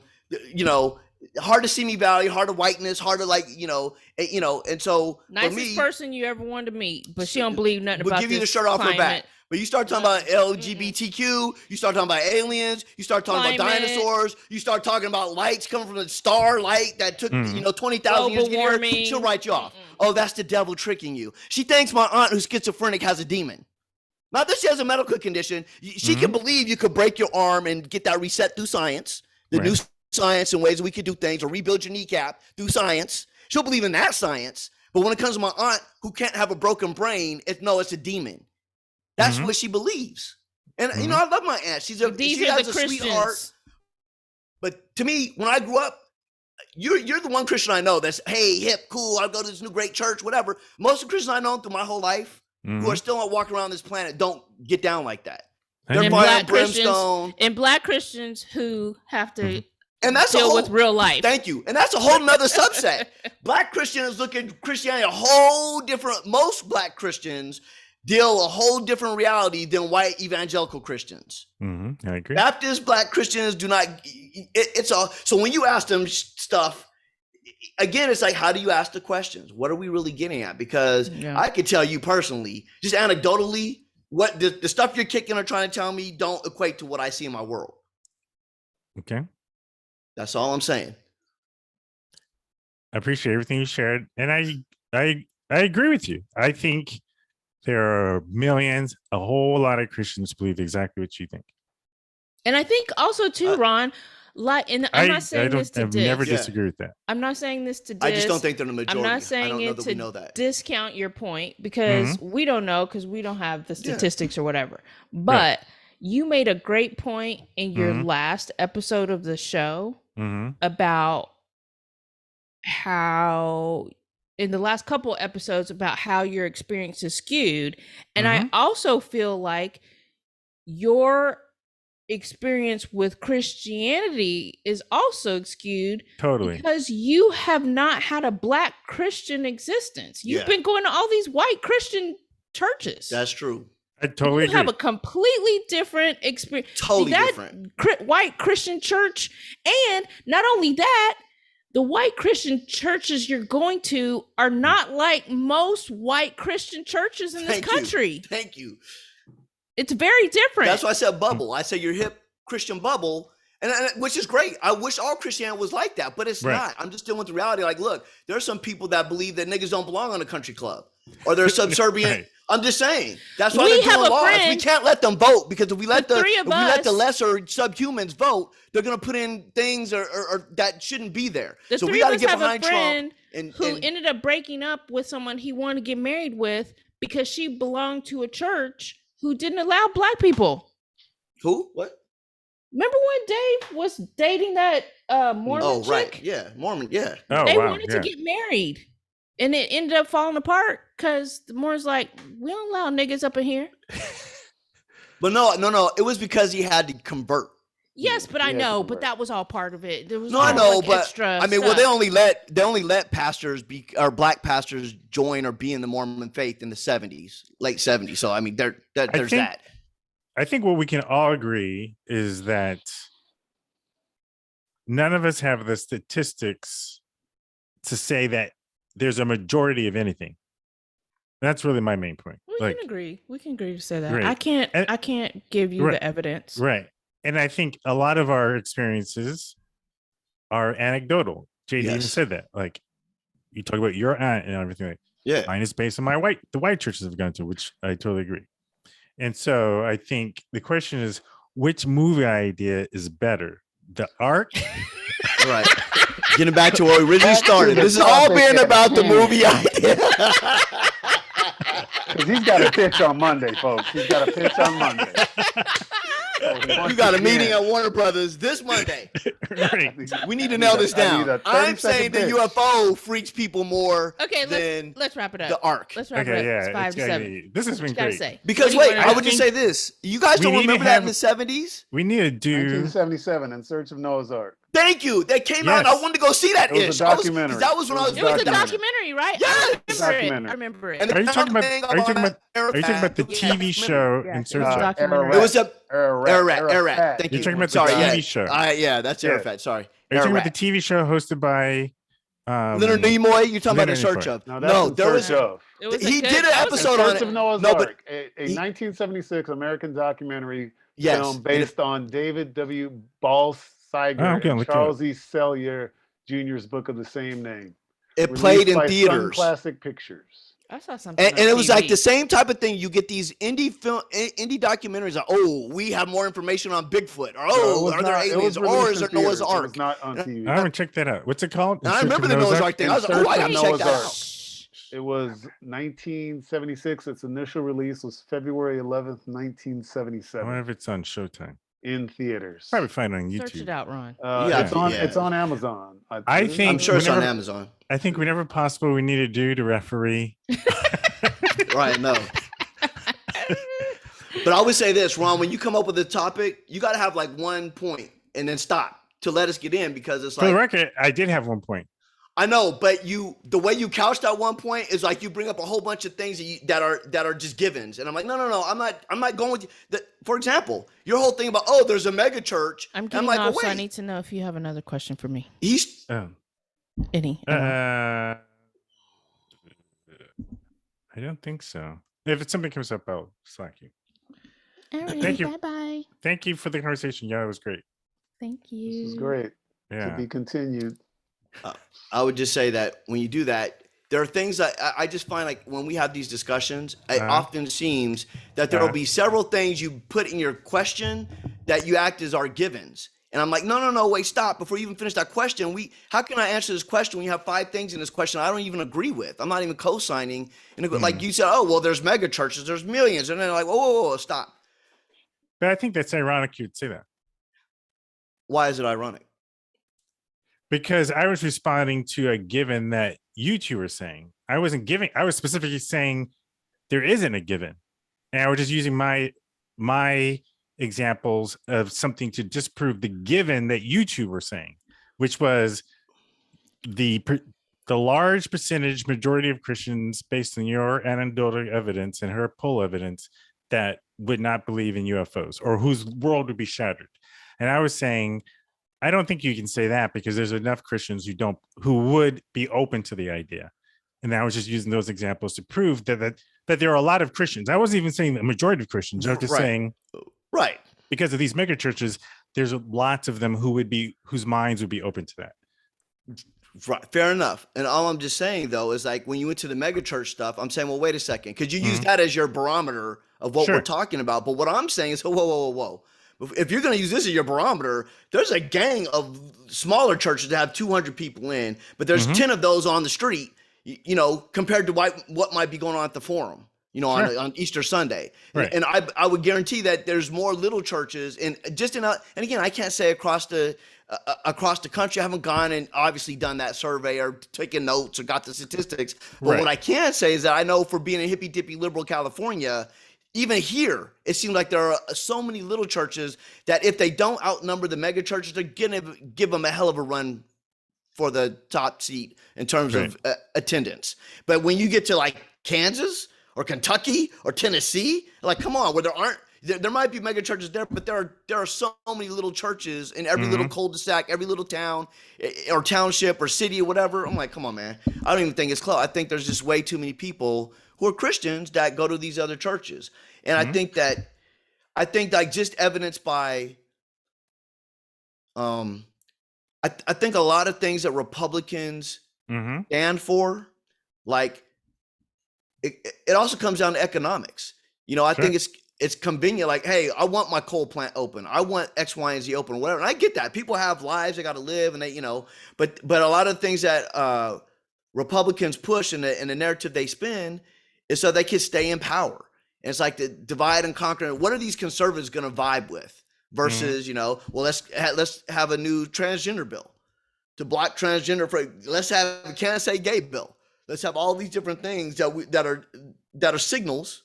I don't even like using the word dog whistle because people can't hear dog whistles. These motherfuckers are putting up smoke signals. They got all kind of signals coming up. So there ain't no dog whistle. I never heard a dog whistle. A correct dog whistle you don't hear.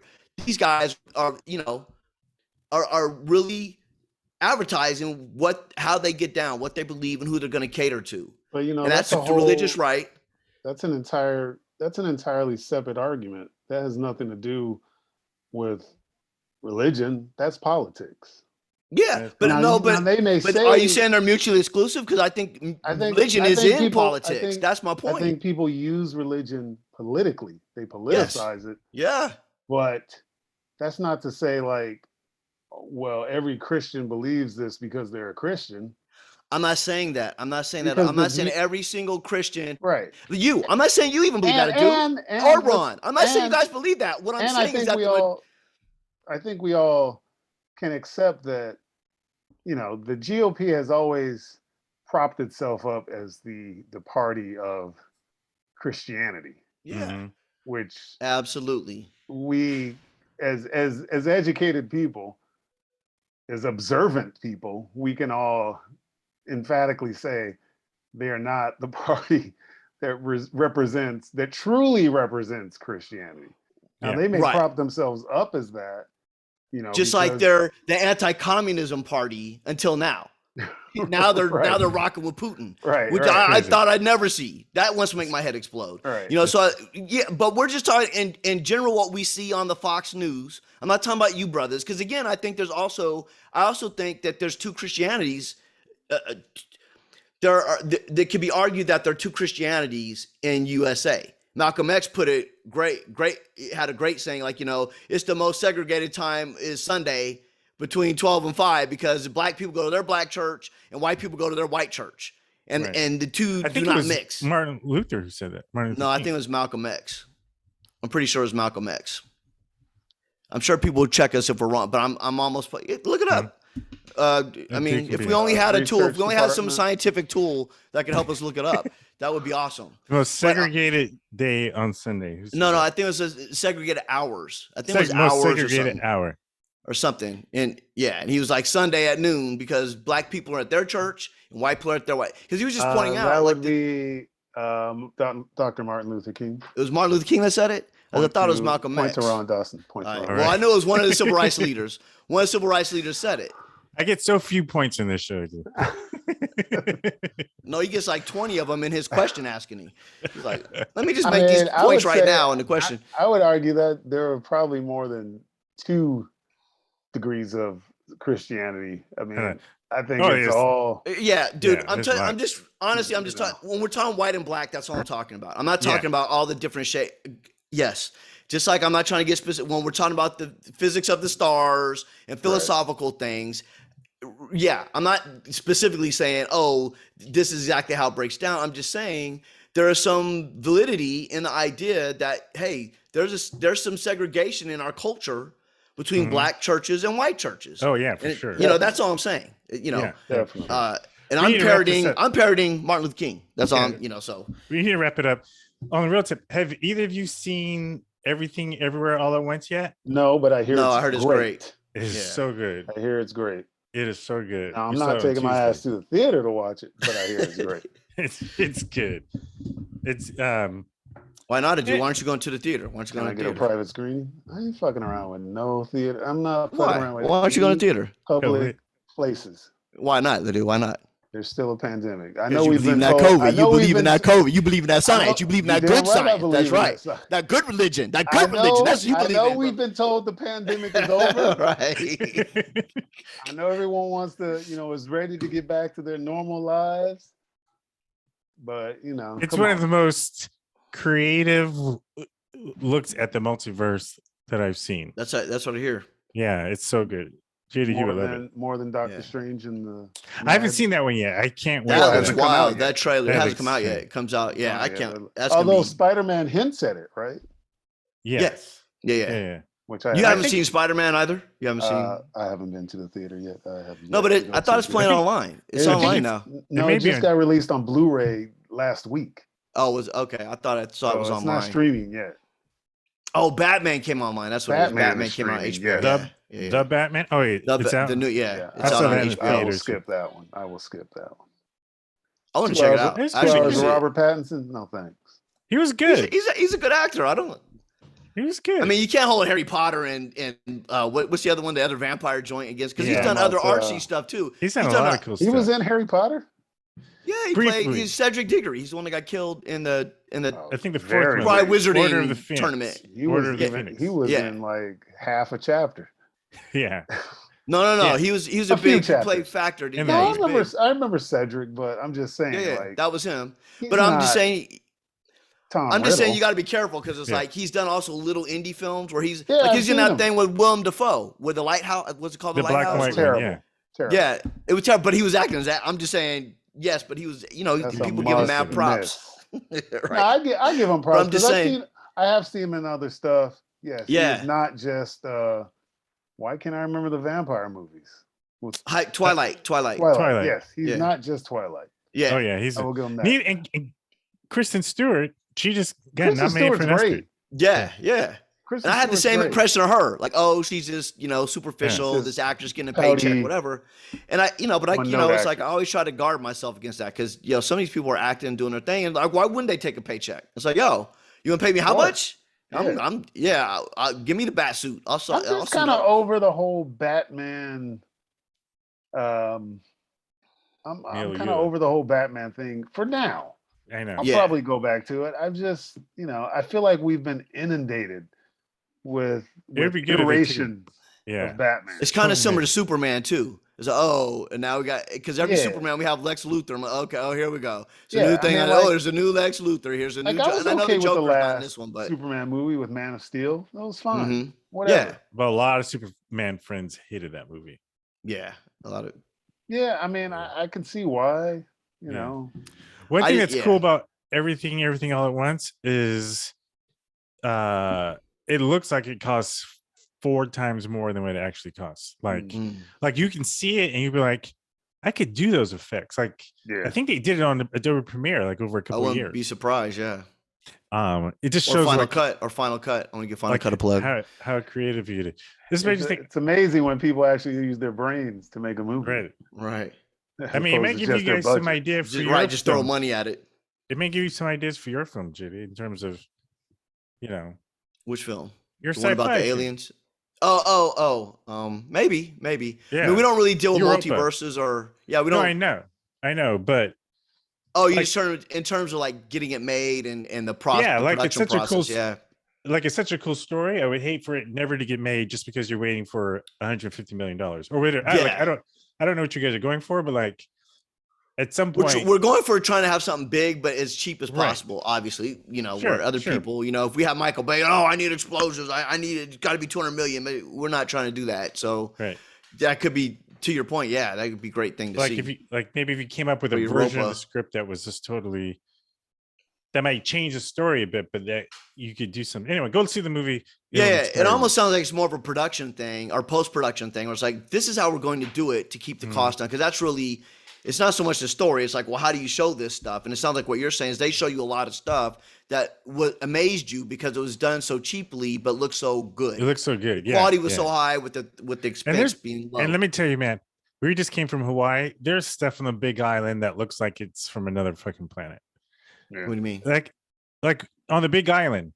What is stuff? Like what stuff? Like the terrain. Within the volcanic terrain. Within 90 minutes, you can be in places where if you frame the camera just right, you would look like you're on Mars. Right. That's I mean, New Zealand's the same.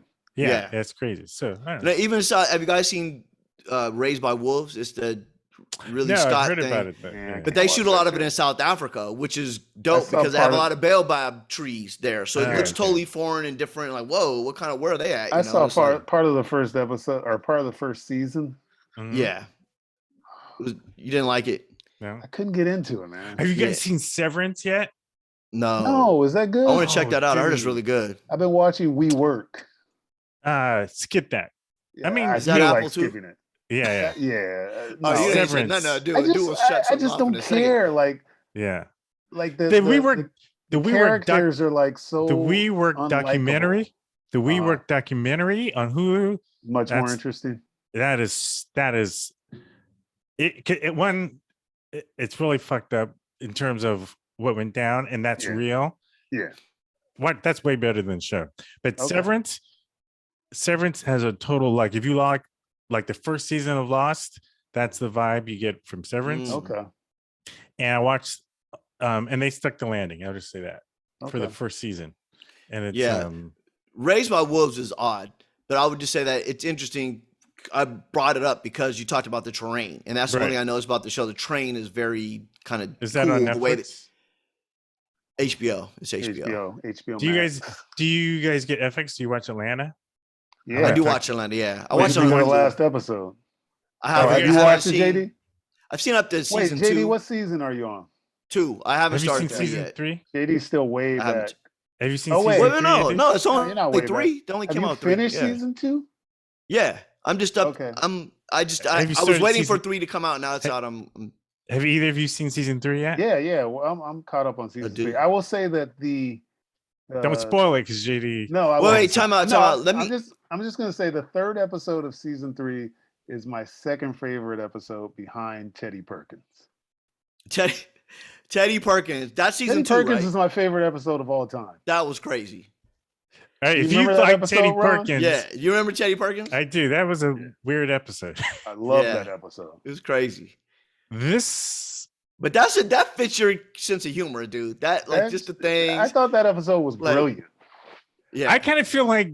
But to me, it was kind of weird. It was more weird than brilliant. It was just odd. I thought it was brilliant. I kind of feel like in this season, Donald's just like, they gave me carte blanche to do whatever the fuck I want to do. Payback, I thought was great. But it doesn't seem like it's Payback gone that way. Payback was great. Let me ask this question. It was brilliant. Yeah, it was. Let me ask this question. Yeah. In season, that was the 4th one, though. I think that was 3. No, that was 4. Was it 4? It No, was I 4. just watched 4. I thought 4 You was just the watched phone. 5. The first one was 3 was the tree? yes. Okay. Just don't give anything away. Don't give anything. Because No, you guys are talking about season. That's why I'm using one word. Yeah. Right. JD. But wait. You guys are talking about season 3 though, right? Yes. Okay, right. Yeah, so I'm up. I need to watch episode 1 But of I season also 3. liked in season 2 the episode when they went to the little town that was doing the German town. The German town. Yeah. That was cool. That was a cool episode too. Season 2 this year feels a little bit like that. A little bit. You mean episode 2 this season? Episode 2. Yeah. The one that threw me was when my man, what's his name? Something boy. Paperboy. Paperboy. When he's walking through the woods, or whatever. I'm like, this that was a great one. The woods. But it's like he can't get an Uber. Like why? I just couldn't buy this scenario the way it was set up. Is that the one where like that ghost was following him around? Or something? Yeah, like lost in the woods. Was it a ghost? I don't know. I don't know what it was, but it seems like it was a ghost. Or But yeah, that one, just the setup to me seemed odd. I'm like, I just had a hard time being Paperboy or be hoofing it 10 miles through the swamps of, or even before he got in the swamps, I had a confrontation. I'm like, I was like thinking, even before the dudes rolled up, I'm like, why is this brother walking down an old desolate road? Like, to me, Paperboy would call somebody. The whole thing was supposed to be more metaphorical than anything. Yeah. Right. But here's the thing. I get what you're saying with that. I'm just saying set it up better. I could have seen them being like, she's driving. Hey, what are you doing? Because you don't like her taking it. Because in the beginning, it's very logical. That's the beauty of the metaphorical. It hit you out of left field. But what I would have done was I would have had him in a car and said, yo, race that shit, whatever. She said, get out my car. And then he's stuck somewhere in the middle of nowhere. But like when he's at a shopping mall, whatever, I'm like, why is he now? He's walking 10 miles away from the shopping mall, and then he runs in these guys. That just I was like, you need to watch season 3. I'm dying to talk to you about it. Not every episode makes sense, but I think in the big picture, the depth of any project. Now listen, this movie doesn't make sense. No, I think not every episode makes sense right away. I'm just talking about the show in general. But I think because there's the one like when they went to they went to Drake's house and there's a whole Drake party, but it was just kind of meanders and it just showed meanders a lot, which is cool. Yeah. I'm glad, I'm glad finally some black people have the opportunity to meander through their work because we've been a lot of meandering this season. Yeah. And then don't you feel it's increased like from the first episode season 1? Well, it's very concrete. Season 3 is all hustling. Yeah. Well, season 2 feels like it.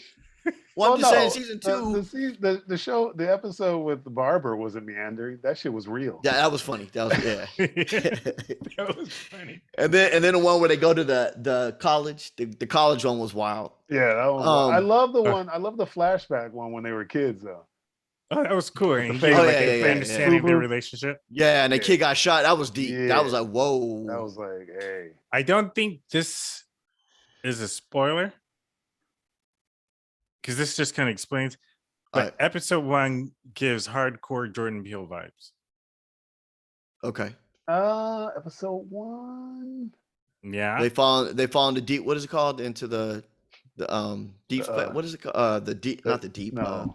When she does the tea, what's it called? Why am I forgetting it? Oh, the sunken place. The sunken place. Yeah, the sunken place. I keep wanting to say the upside down. That's a different. Right? Yeah, I know. But episode 1, major Jordan Peele vibes. Dude, come on. That opening scene. The whole premise could be a Jordan Peele genre. Yeah. And so I have a theory. Up until this 5th episode, I had a theory as to what I think he's doing with all of these. But is this the last season, or do they have one more? I thought they had one more. I thought they have one more. I thought they were saying they're going to do one more, and then it was. I would say if he doesn't already have a contract, I don't know he's getting another one after this. Oh, okay. Although, I mean, the big payback. It just matters on numbers, though. Standalone episode, though. And wouldn't it matter on numbers? If he's clocking in numbers and doing something different, they'll be like, yo. I'm wondering. I'm wondering how fans are going to respond to the season. Yeah. I think it's brilliant filmmaking. Oh yeah, for sure. But it takes a detour from and it's different. That's the cool thing. It's different. It takes a mysterious detour from the previous 2. Yes. Okay. It's different. Okay. I look forward to that then. That actually, I actually like that, even though I might not think, oh, this is great. Yeah. Or earth shattering.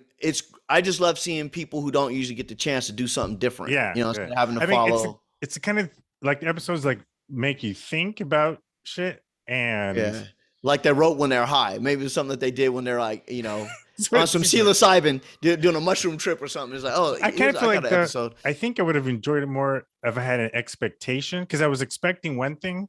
And so when I got what I got, I spent a lot of time trying to figure out what's going on. Right. But like after I was able to step back and just kind of appreciate it for what it was, I was like, wow, I give him. There is still a central thread though. I think that there connects all the seasons, and there is a definite progression. Adu, what was the one? Teddy Perkins. Perkins. Yo, that ending was so dope because it had you thinking as a whole episode. That is a great. Brilliant. That is a great how did that college one end again? 480. It started with Darius going to pick up a piano. Right? And it from Teddy Perkins, who's like a Michael Jackson looking. Yes, yeah. But there were two brothers. But they show you everything to make it seem like he's crazy, like he has like Psycho, like there's a brother, but the brother's in the because he and the brother were never in the same room at the same time. So when he would talk to the one Teddy Perkins, he'd be talking to him. The other one he saw and then the other one would disappear. Or the other one was like. The other one was like he couldn't talk because he was worried that the other one would hear. But we just thought it was the original playing head games with and then at the end you see both. You find out. Same room. Yeah, you find out. There were two different ones. Yeah, there are two of them. That was brilliant. That was a good to it. That was great. I remember. Spoiler. You got to put a spoiler thing in here because that would, if you use any of this, that'll jack it up for folks. Yeah. But that was a great Twilight Zone. Totally. Or as kooky as that show is and where they're going with Atlanta, that was a great half hour, set you up, get your expectations set one way, and then hit you with a bolo punch from another direction. That was great. I loved it. Because I'm all into the Twilight Zone twist at the end. Then you'll love this season. I might like it. Yeah, I might like it more. Or whatever. Yeah, this season is very and now it's like last night's Adu? Yeah. When it came out yesterday? The one that came out it's Thursdays, right? I think it comes out Fridays. Well, I think it depends if you watch. If you watch it, one, I watch it on Hulu, so it comes out the next day. So you're talking about because the last episode was when Paperboy did his concert. Yes. Yes. And he lost something. Yeah. Yes, I saw that one. Okay. What did you think? And that only comes out weekly. I thought it all came out at once. Yeah. What did I think of it? I have to watch it again.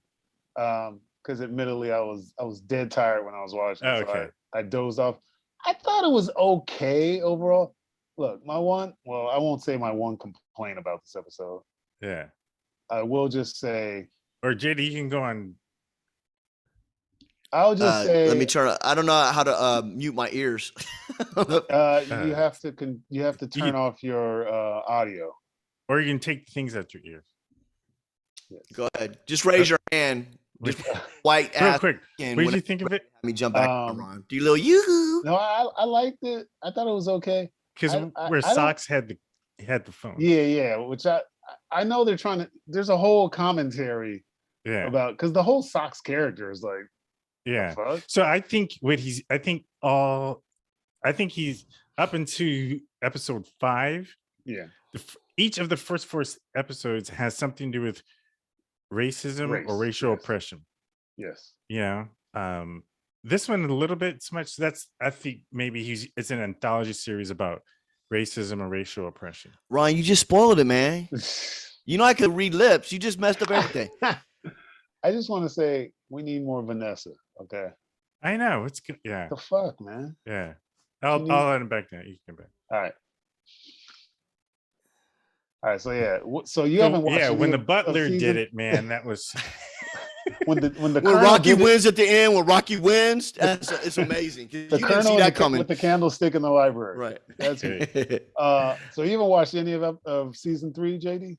Nah, I thought I wasn't sure if it came out a whole thing. I just been trying to catch up on stuff because like when we go in like meetings talking about Europa or whatever, a lot of times people reference, oh, have you seen Raised by Wolves? I was like, oh shit, and I gotta watch that, so I'm up on it. A lot of these things I'll watch, huh? Europa is your movie?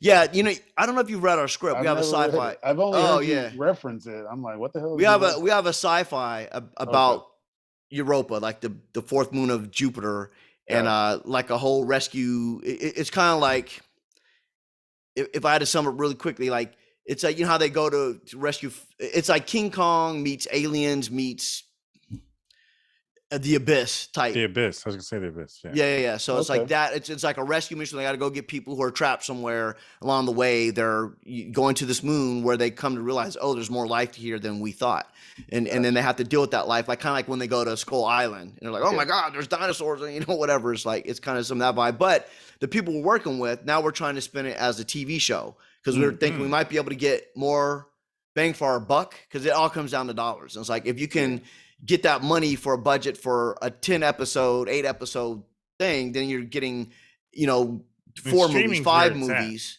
Huh? Yeah, that's where everybody's going. Have way more time to tell your story. Yeah. And so then the thing is like, but when we're in these meetings, people keep coming up with, oh, have you seen this show or that show? And I have to, and so Raised by Wolves is one of them, where I want to be able to discuss it, because a lot of times when people know you haven't seen something, then they'll try to bamboozle you on that. They'll be trying to oh, well, you don't know, like in and it's like, well, I've seen that too, and I can at least have a cogent discussion about it. Yeah. So just so I know, because I hate getting in meetings where it's like people bring up these shows and they're kind of popular, and it's like, if I haven't seen it, then because I'll bring up shows. Need to count. I think every time they do that, you need to counter with, well, have you seen In Search of Noah's Ark? right. Yeah. Have you seen this? Did you ever watch In Search of? It's like In Search of. Have you ever seen In Search of? I just want to say, our 30-minute meeting has turned into 2 hours and 20 minutes. Right. Yeah, hey man, I ain't got nothing to do, but it's up to you guys. Yeah, Ron's got to go. I gotta go. He's got his girl. Your girl's she's probably hitting him up on his phone right now. Nigga, where you at? No. At some point, I need to continue working on this episode. Oh, right. Hey, and this doesn't pertain to you, but. So if you want to check out, I don't know, but I want to talk to Ron about this episode. You need to let me know what the title is so I can start working on. That's one of the things we should talk about. I haven't decided yet.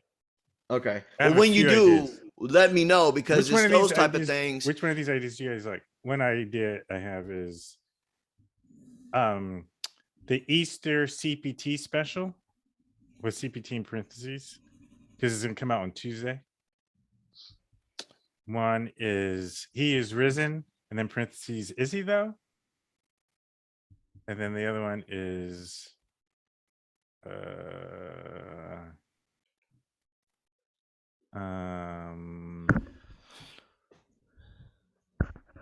oh snap, was it Easter? But here's the thing I would say though, like, I don't know what you're putting in there, but like, if you have it, well, if you include any of this, or if you have the interviews you did with those women, that would be something I think. I feel like you hold off on all this stuff till it's way too late for us to give you any valuable feedback. It's like, even if you don't have the music or whatever in there, it's like, if you could share that with Yolanda, because it might change depending on what you're saying. I don't know. And it's like, sometimes like one of the things I would say, like you say, oh, I finished it. You're always hitting us up, but no, dude, I totally agree with you. In a perfect world, I can finish this in enough time where but you don't let me finish. Wait, let me finish. Let me finish. Because that's a different point. But what I would say is, like, I think that you should not consider yourself finished until you at least post your Final Cut file into the dang iDrive, and then say, now I'm finished. Because in that way, we lose 2 or 3 days just you not putting it up or whatever, and I'm not checking in on you. And then it's like, oh, and then like, you didn't even use the last audiogram I have. It's like, I'm doing this for shits and giggles now. It's like, I want to be able to have it come out when you release it. Right.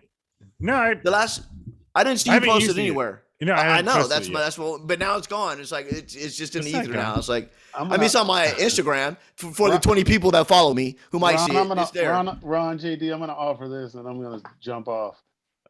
Easter eggs to hide or not to.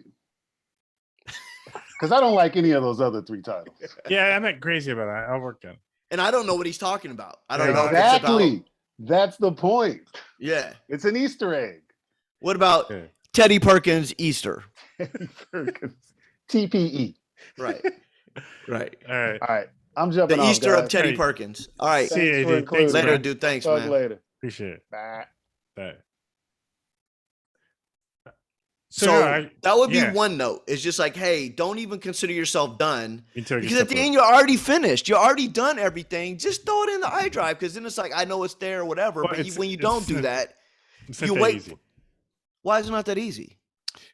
Because I edit it on my work computer and the iDrive doesn't work on my work computer, so I have to make a point to hook it. You can't access it from the internet from that computer. There's the internet access. You can, but the iDrive, I don't think you can upload to iDrive through the internet. I think I've tried that. Really? That doesn't sound okay. Yeah. You have to use their software. You have to use that you program all the stuff to upload it. I thought you could do it both ways. I don't think so. Yeah. Okay. Which I can kind of understand. Makes sense because the protocol for doing it that way is gonna be different than just over the internet. So let me ask you this then. So when you do post it, you're doing it from your home, from a different computer. Correct. Or you're doing it from a different computer, whether it's home or not. Yeah. Then maybe you make it a point to have that computer with you so that if you're going to be at Virginia's house, whatever, I'm just saying it's like there's such a lag time because, and then also like when you're working on things like right now would be helpful because again, analogy I would use is like, when they come out with movie trailers, they don't wait till the film is cut generally to do the movie trailer. They say, hey, this is what we're going for. But we're waiting till your thing is done and you wow us with your amazing editing. But then it's like, oh, now I have to sit up for 8 hours and try to do this or that or whatever. It's like, no, just let me know what it is beforehand because it's like, it's not just the audiograms. I want to help out with the visuals, doing the, coming, just designing the things, whatever. We're never like, oh, he did this for the visual. I didn't know he was going to do that. Or what, it's just like, there's just a lack of communication between us in all facets, which I think should happen more quickly. Because the thing I feel is like, it's a lot easier for me to put an hour in Monday, Tuesday, Wednesday, Thursday, Friday, than waiting till Friday in a crunch time or Monday because we're trying to get out to, or Tuesday night because you dropping it Tuesday and it's like, oh, he didn't give me he don't give me the file till Wednesday morning and then I got to scramble to try to catch up on something that's already late. Like that's not sunk up. Right. So like now would be an ideal time to at least give us an idea. Like this is what I'm thinking about doing before you do the music. Or whatever. I don't know how you cut, but I would imagine you're putting big chunks together. They're just general ideas. What if I export it like an AIF of like the draft before music or anything? Yeah, that's exactly what I want because then I could at least understand what's going to be in there. Because I don't need, I have total faith. The music's going to be cool. It's going to be this or that or whatever. But it'll help just get the ball rolling because even just now I need to have a concept for he's talking about this and a lot of times I imagine you have the title or what you want to name it at that early stage like the rough draft. Sometimes not, whatever, cool, we can change it, but I'm just saying if I in the ballpark I'll just at least help what's going on. The other thing I would say what I want to do for you is I would say I have because I'm looking at the way you're doing the compressor and stuff, you've grown and getting the audio done, but I can send you over a thing because what I've noticed is like with the compression scheme that I use for you is almost spot on every time.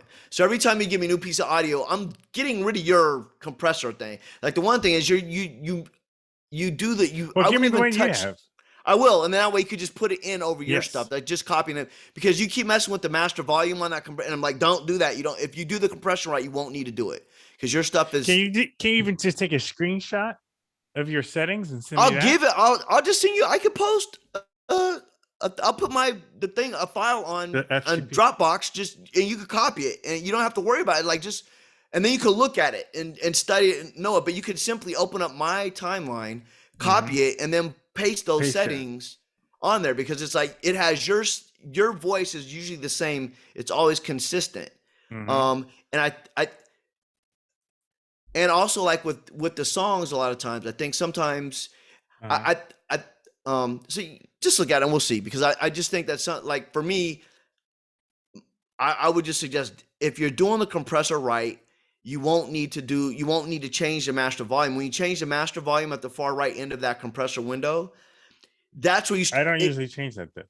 But it was set on 3 and it can peak. I'm just saying, so what you've done is like when you set up to 3, you've added 3 dB to your limiter. So that means and if you're not careful with your limiter, you've thwarted or counteracted the way the limiter can work. And so I was looking at some of your stuff and things will pop or peak. And I'm like, why is it happening? He messed with the master volume. Now, when you're saying master volume, which volume are you talking about?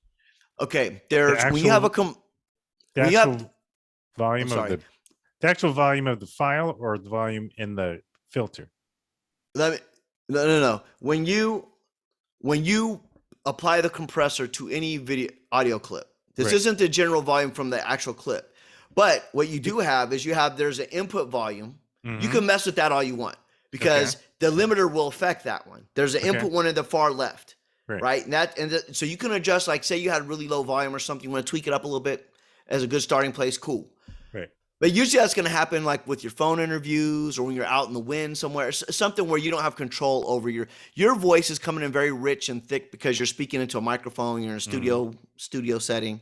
Yeah. But then you apply your compressor, you twist the knobs and switches or whatever, and you turn on the limiter. And that limiter is going to be able to affect all those things. So you put a limiter like minus 6 dB, it's going to jam it. You will not be able to go past that minus 6 dB. And then you could, some of the other bells and whistles you twist will raise it so your voice feels much richer. So in other words, your voice will never drop below, let's say, negative 12 dB. But right in between 6 and 12 was like, but the way you've done it, because you're adding that master, then to the far right, there's another opportunity for you to tweak the volume. And that's the one you want to stay away from. Because if you do tweak that one, then what happens is it makes the dynamic range larger. And and where you might love a dynamic range for visuals, you might not necessarily, especially for the talkie podcast things we have, you might not want such a big dynamic range. You want everything like, I want your voice to ride right between minus 12 dB and minus 6 dB. But when you add that other one, you have to lower things down. You have to tweak what you have in your compressor. And then now your voice can drop all the way down to minus 18 and up to,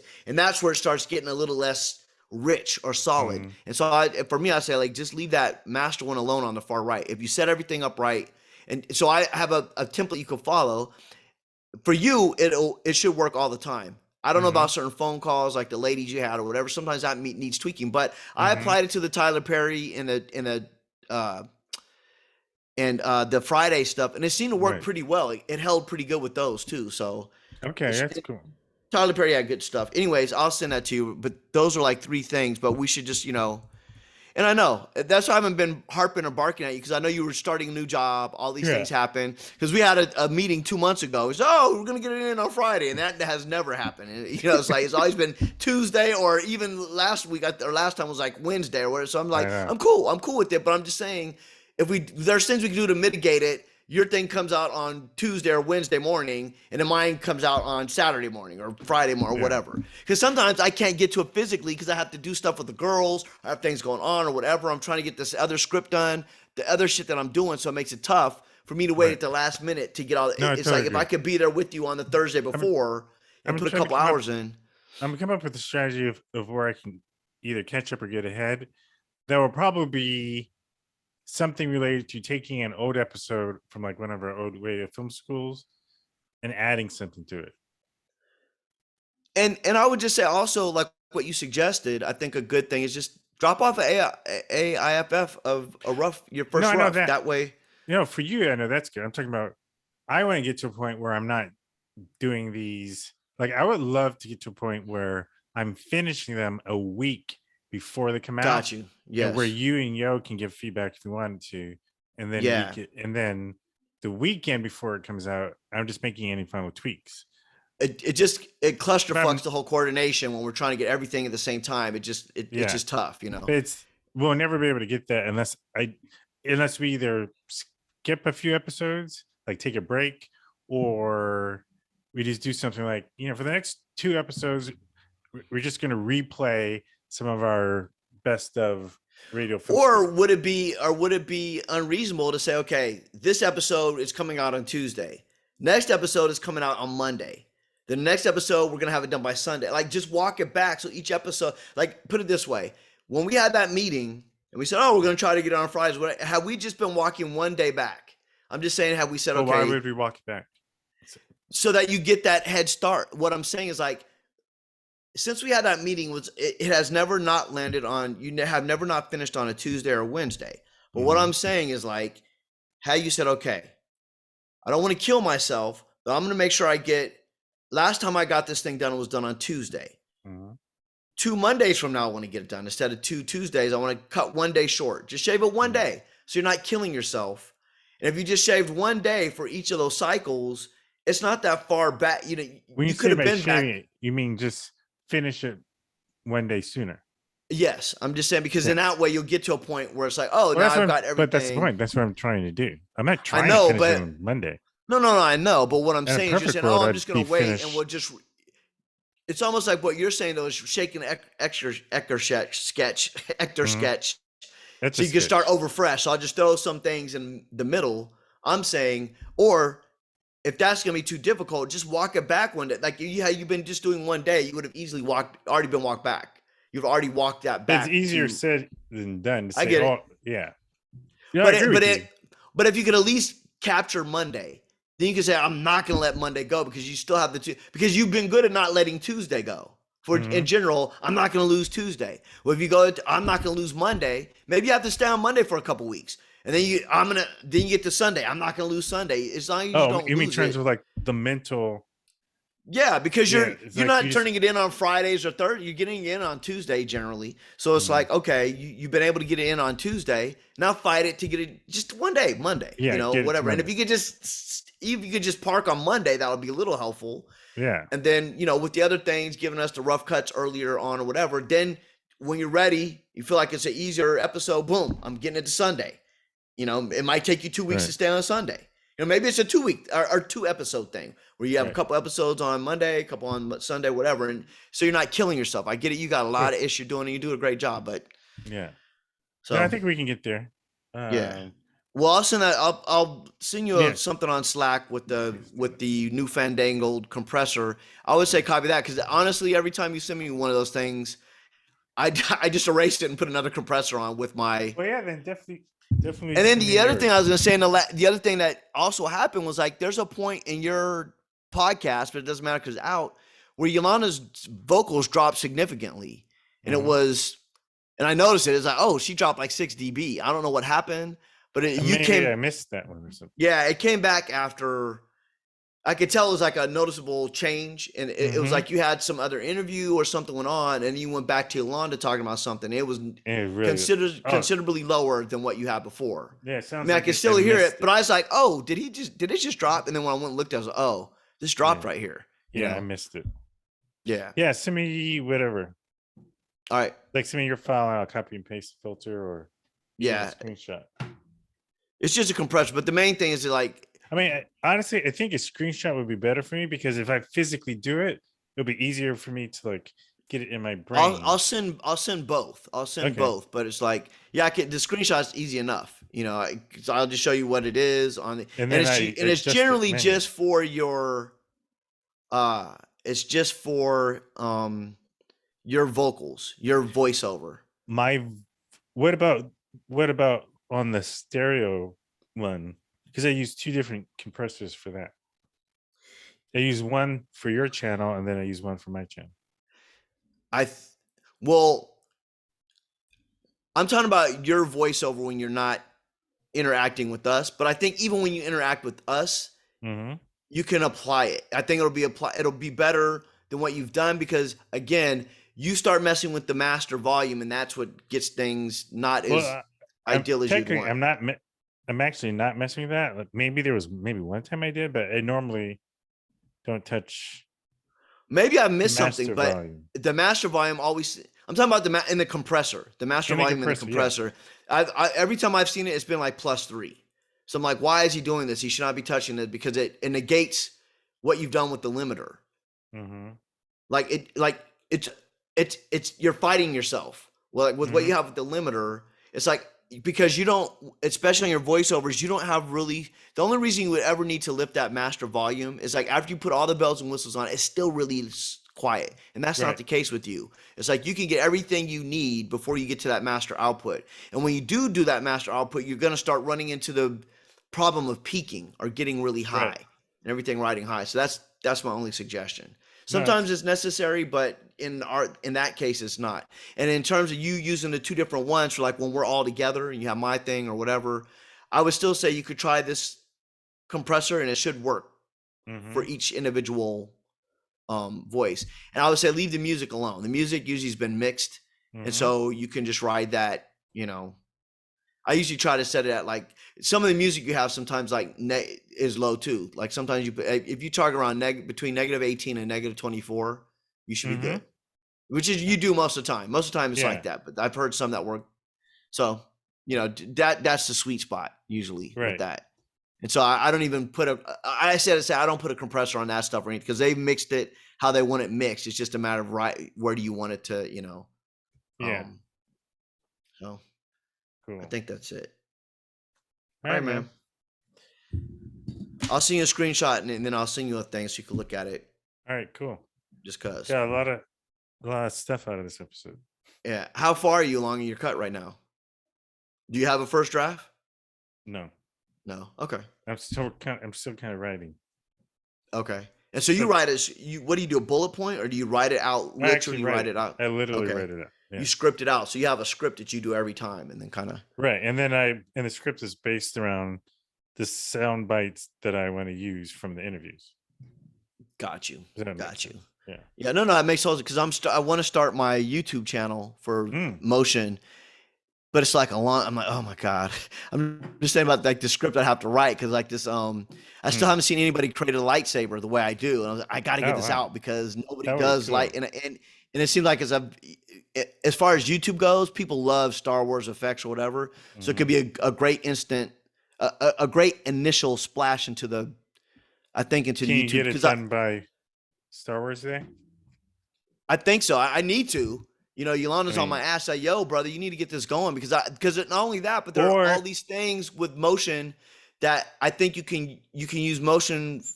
Like a lot of people that use motion, they show you how to do these things, but they don't do the cool stuff. Like me, I want to show like, oh, you want to make a Marvel opening for your thing? This is how you do Marvel opening. Because I see all these really cool ways of how people recreate visual, like the Harry Potter apparate or wand stuff or the motion the Marvel, you know, the opening credits, how they have you'll see the flash of the comic books, but then you'll see Marvel come out of it. They show that how to do that in After Effects, but you could do it in motion, and there's all these ways you could do it in motion. I want to show people how to do it and get it done. So I was thinking the other date you could shoot for is the release of Obi-Wan, because that's later. It's later. Yeah. All right, cool. I'm gonna go eat. All right, man. Yeah, man. Take it easy. All right, you too. I'm excited to hear what you got coming up. All right, me too. All right, brother. All right. Later. Peace.